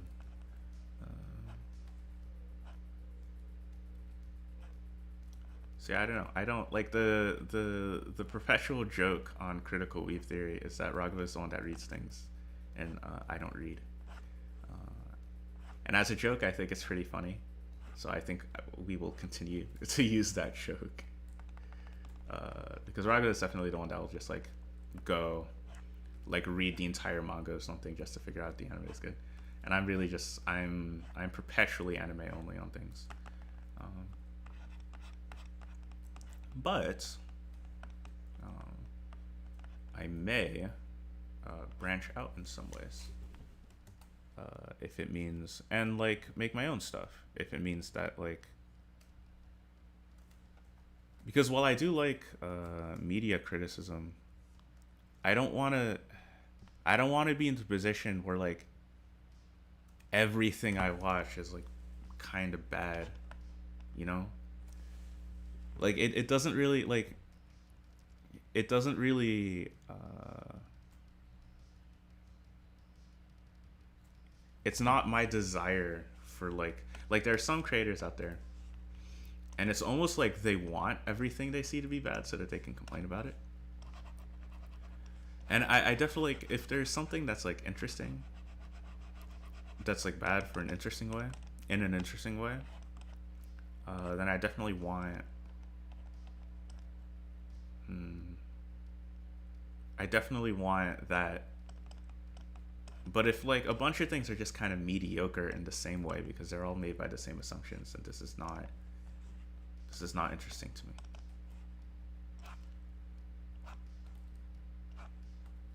Okay.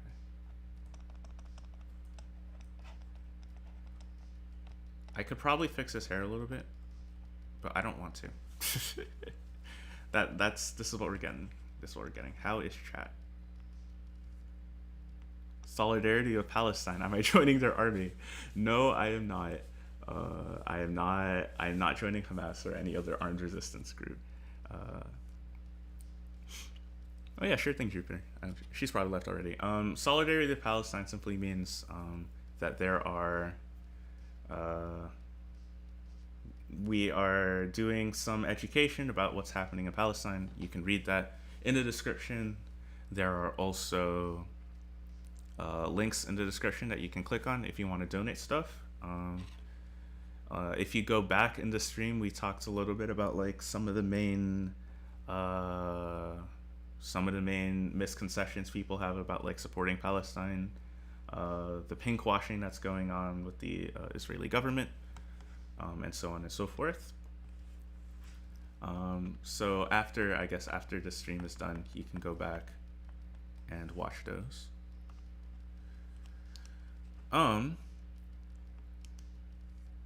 And I will definitely talk a little bit more. I don't want to like repeat myself.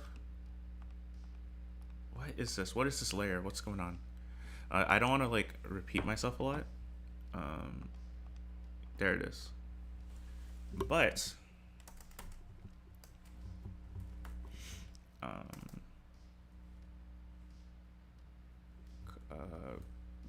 base. But we will talk more about like how to organize, how to talk about this with others as the stream continues in the last, I'd say like half hour or so. Thanks for stopping by, nonetheless.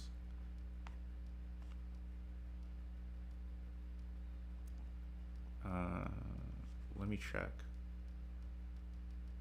Yeah, so we've just hit the 2-hour mark.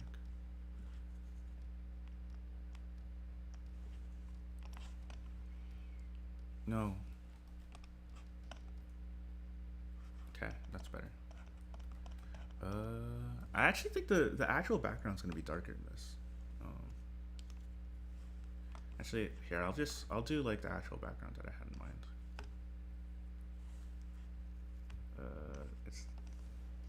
It's gonna be difficult to see the lines.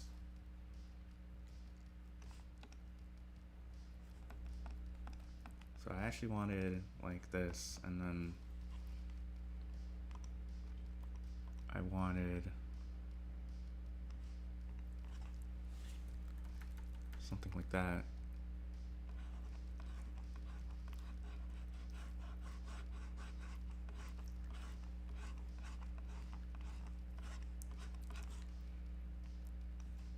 And then something like that.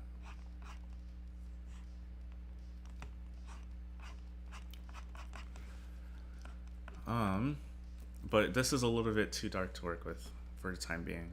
So usually what I like to do when I'm picking colors. Okay, so this actually turned into background. You pick like a middle tone. You pick a middle tone, and then you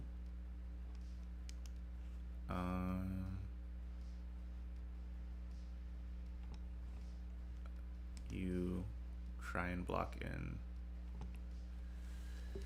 the color. Okay, color base. Sorry. Okay, let me here. Why don't I just do the thing that I'm thinking about, and then I'll explain what I've done.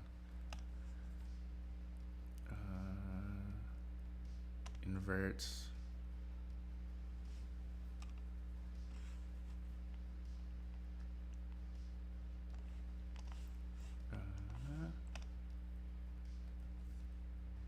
What? What is this? What's it doing? Oh, is there seriously like a hole here? Is that what you're complaining about?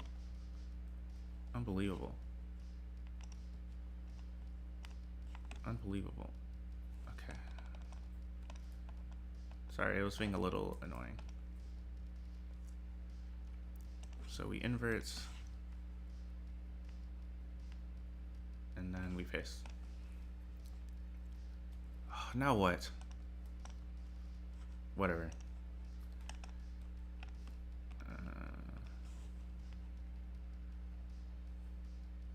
So we can take this. No, I want.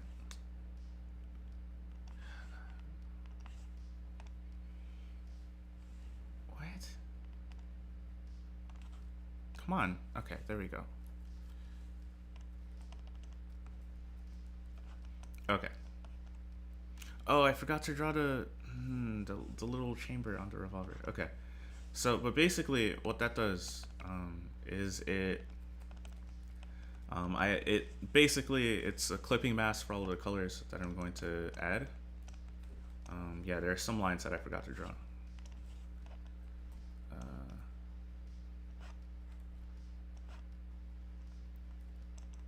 So this part of the gun, the revolver. Oh yeah, and I forgot to draw the trigger too. Wow. I just straight up got distracted and didn't finish this. What does it look like on the gun again? Which way does it go? Usually goes like this.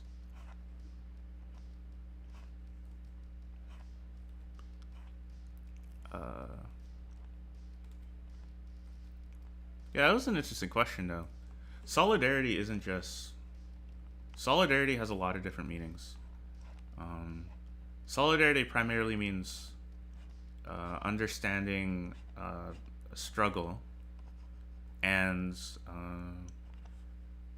finding out the ways that are feasible to you, and also based in what people tell you that they need.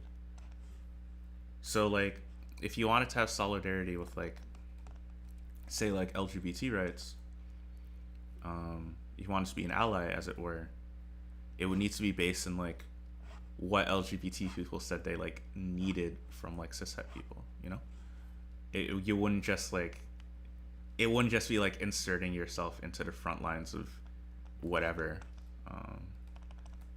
It would actually be like a lot of solidarity is a willingness to listen.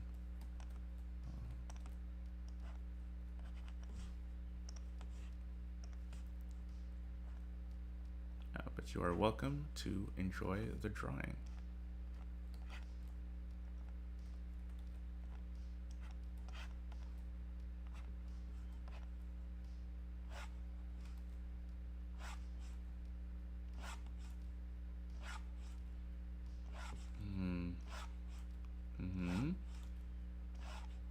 Okay. Can't draw a line. No big deal.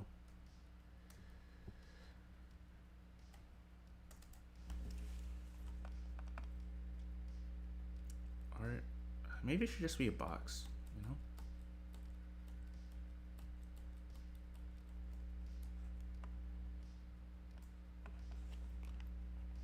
Let's see. Wonder if I do a rectangle, will it, ooh, it will. Nice. Okay. And then I'll like shade it a little bit more like a.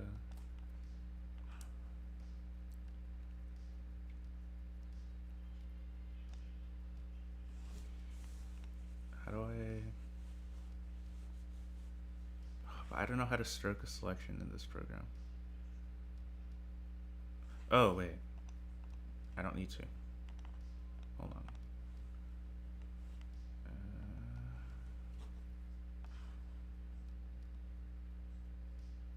Okay, but that's not exactly aligned. That's worse. That's worse.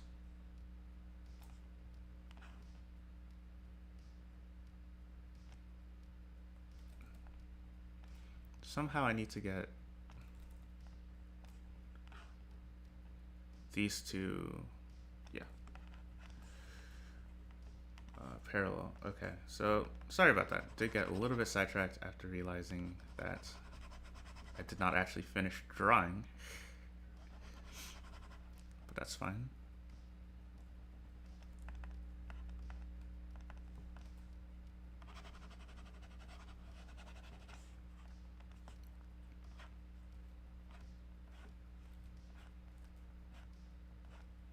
Then I think like around thing here.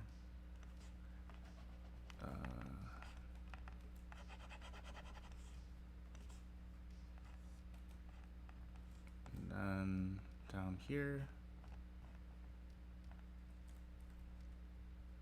What? No, I don't want to do whatever you just asked me to do. Okay.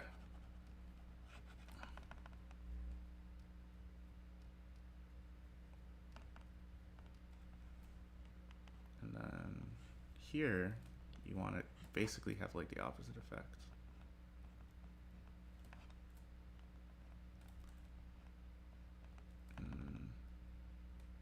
Yeah, that's fine. That's fine enough. Do. And do. Okay, good enough. Okay, fairly decent. Okay. So now we're coloring. Okay. And for colors, I'll basically like clip this here. And so this is actually kind of it's like supposed to be in like a dark. It's supposed to be taking place in like a dark place, right? With like some really strong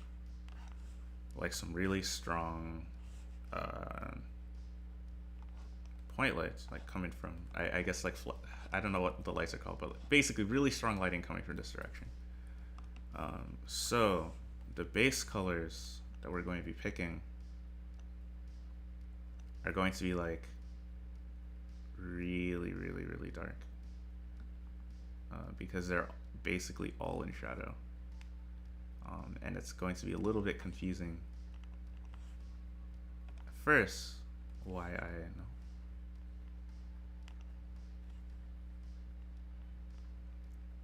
Area scaling.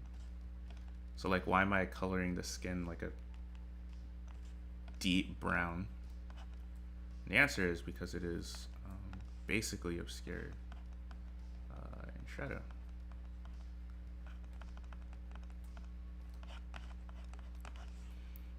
The hair, which is supposed to be more of like a bright orange color, it's definitely more of this color. And then we shall fix this later.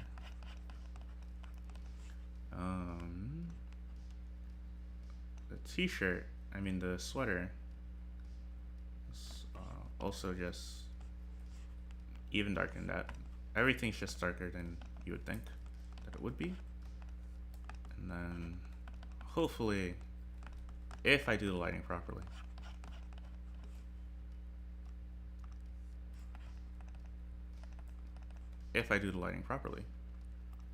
which is it's a big if, because, you know, I'm not a professional.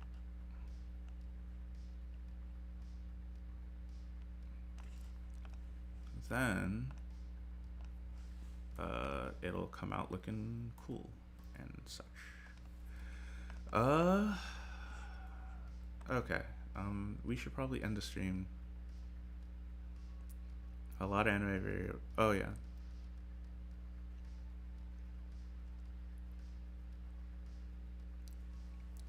Characters don't. Okay, yeah. Okay, so yeah, we were talking about on the Discord about how a lot of characters in anime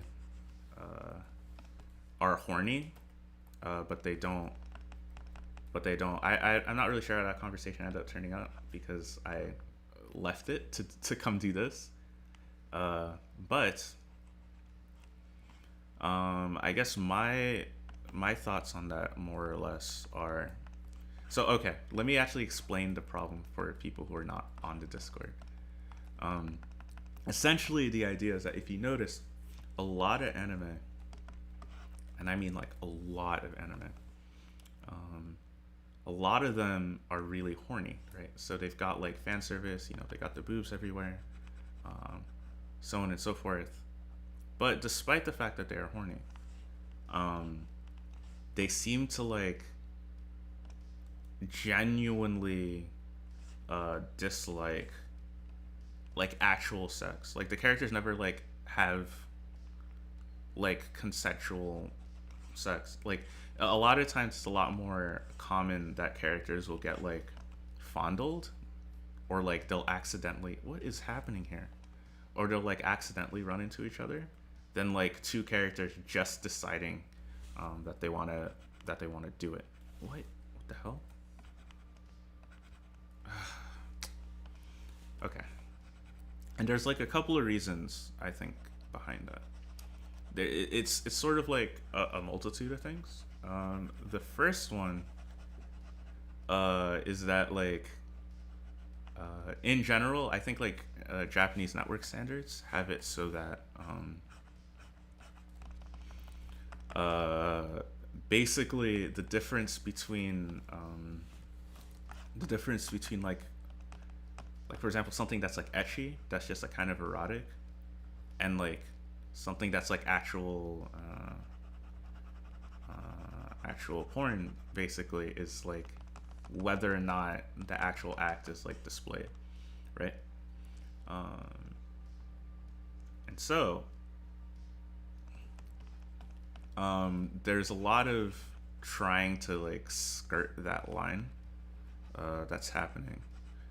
um, but I also think that okay, so that's reason number one, just like general like networks practices and things like that.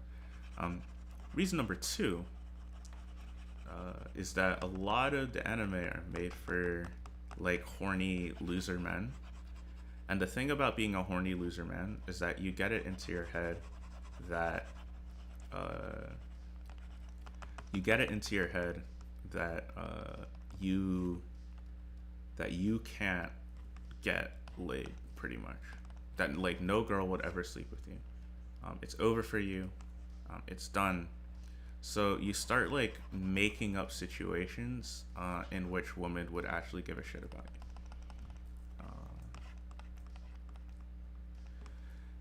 And in that attempt to do so,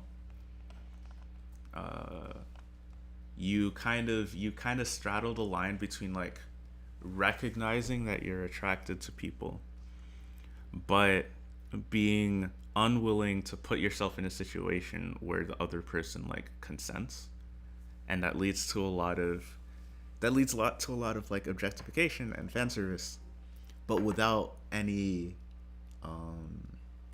sex going on. Third thing, the third possible explanation is that is kind of Puritanism.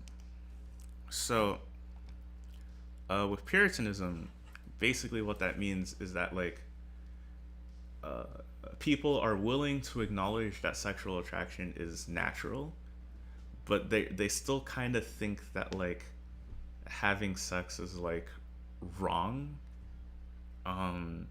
So it leads to a thing where like you kind of everyone acknowledges that you're horny, but you kind of save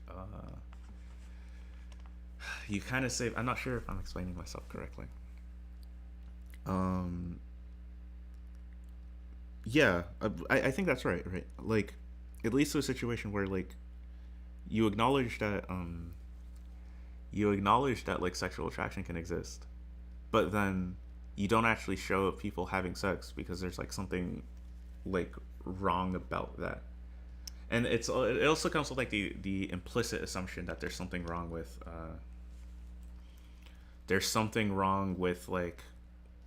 like wanting to have sex is okay, but wanting to have sex outside of the specific confines in which sex is allowed to take place, according to conservatives, is the problem.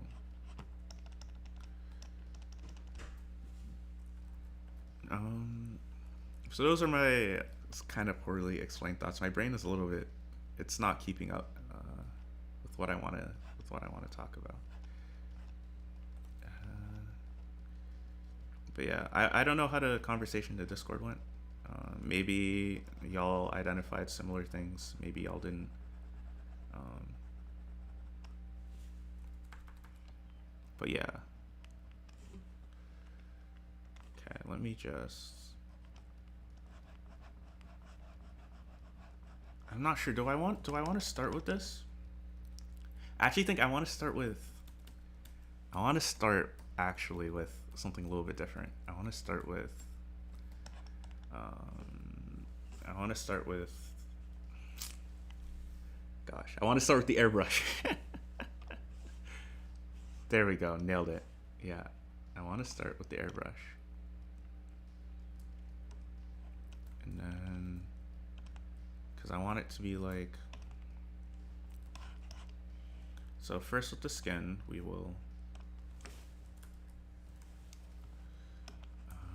pick like a kind of a more saturated, kind of warmer color. And then I will, because there'll be like a I think like a primary, maybe this will be like soft light instead. No, maybe this will be soft light instead. Okay.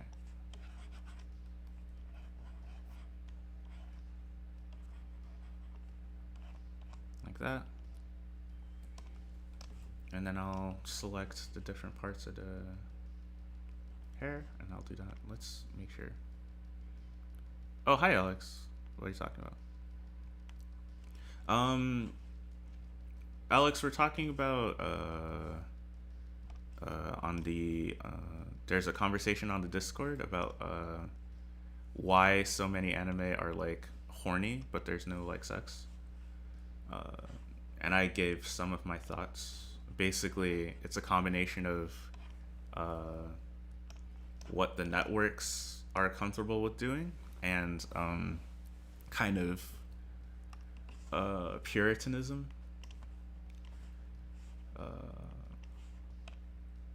And apparently people are still having debates, which is good. That's, I mean, okay. We say our server's not like a debate server, so maybe not debates, but like good discussion on... Why is it getting darker? No, it's a soft light layer. It gets brighter. That's the point of how... Why would I have a soft light layer? What? If you're not gonna get brighter. I think, oh no, because the math, okay. So I think what's happening, I think it's because blue is a cool color, and like, okay, now we're out of, I think I'll switch to lo-fi.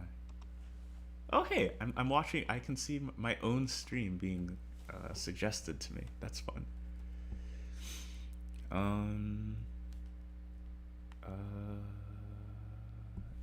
Asian lo-fi, no copy.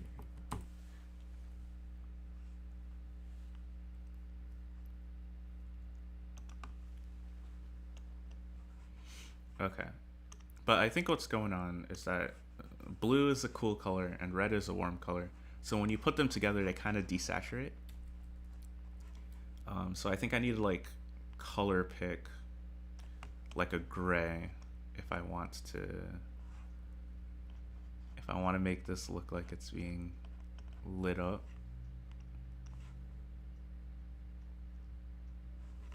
Or maybe if I pick like a yellow, that could help as well. Not really. Only somewhat.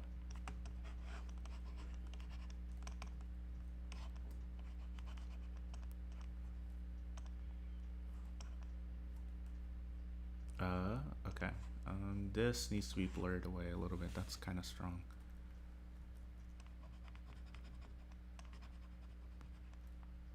Oh wait, no, this is blending, not blurring. That's better.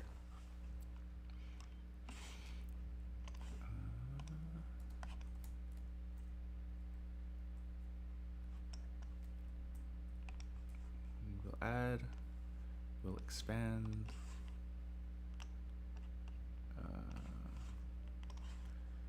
Yeah, and of course the general topic of the stream is just ways to support the ongoing struggle in Palestine. So, if you have any questions or thoughts on that, I did some pretty thorough conversation earlier in the stream that I don't have as much energy to rehash, but we can certainly.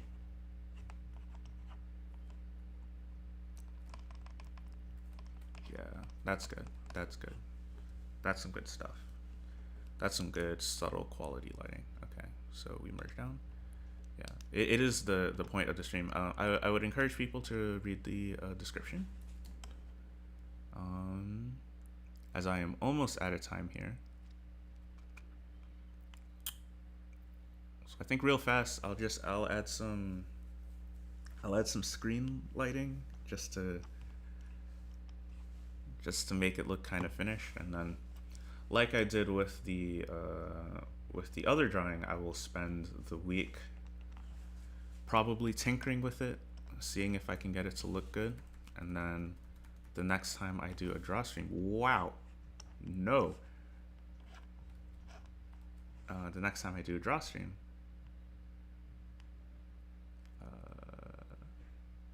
I will be. Do I do screen lighting or do I do the highlights first? I think screen lighting it's easier. It's like less complicated.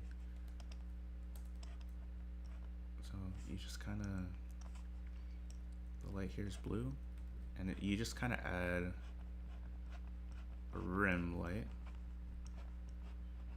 and then across here. Whoops, like that.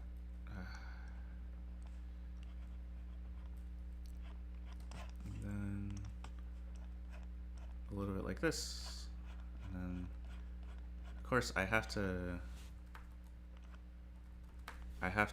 go back in and fix the line art too, because this black edge on the highlight doesn't make a lot of sense. But I'll go back and for sure.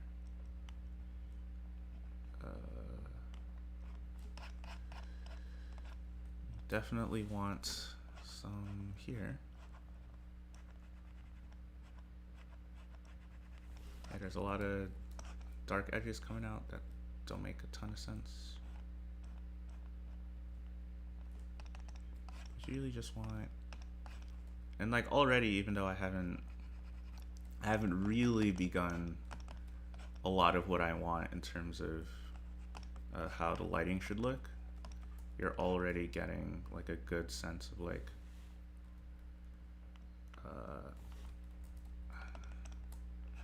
my vision for the piece, which is good.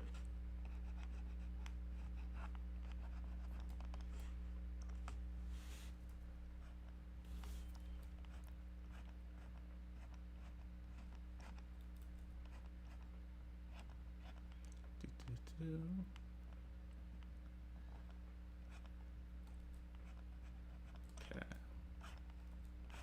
let's just bring this. See now, this I'm glad someone told me that they do enjoy watching people do line art. I kind of feel like this part of it is like a lot more interesting than just like drawing all the little lines everywhere. But since it's at the end, you won't get to see the meat of the process, which is travesty.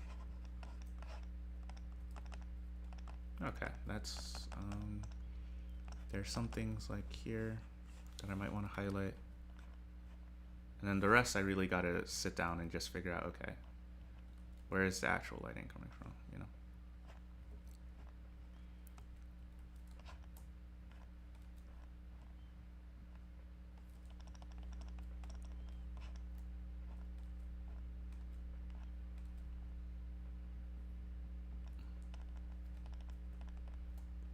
These are highlights, and okay, I have to maybe I'll add another, I'll clarify the shape here, and I'll get some big, medium, small going on.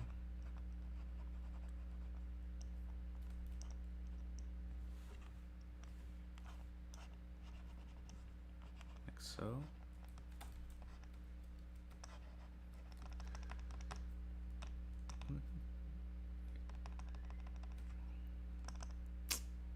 I don't like it.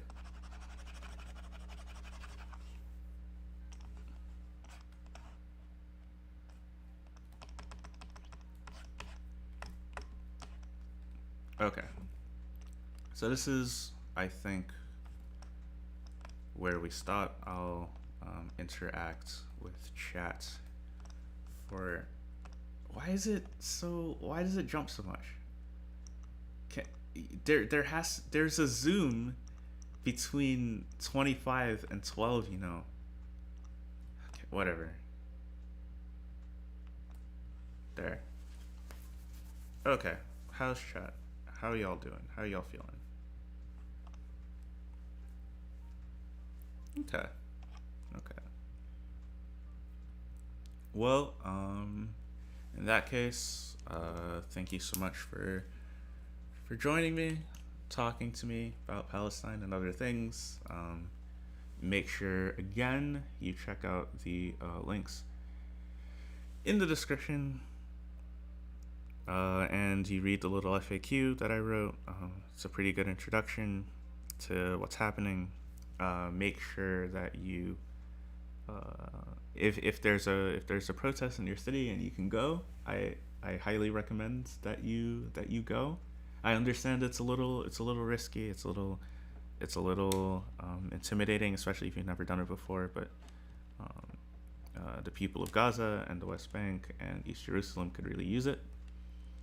Make sure you're talking to your friends, neighbors, and making sure that you are like deconstructing like US and IDF propaganda, and just take care of yourselves overall. Thanks so much again. I'll talk to you later. Or I guess I'll see you later. I don't know. Bye.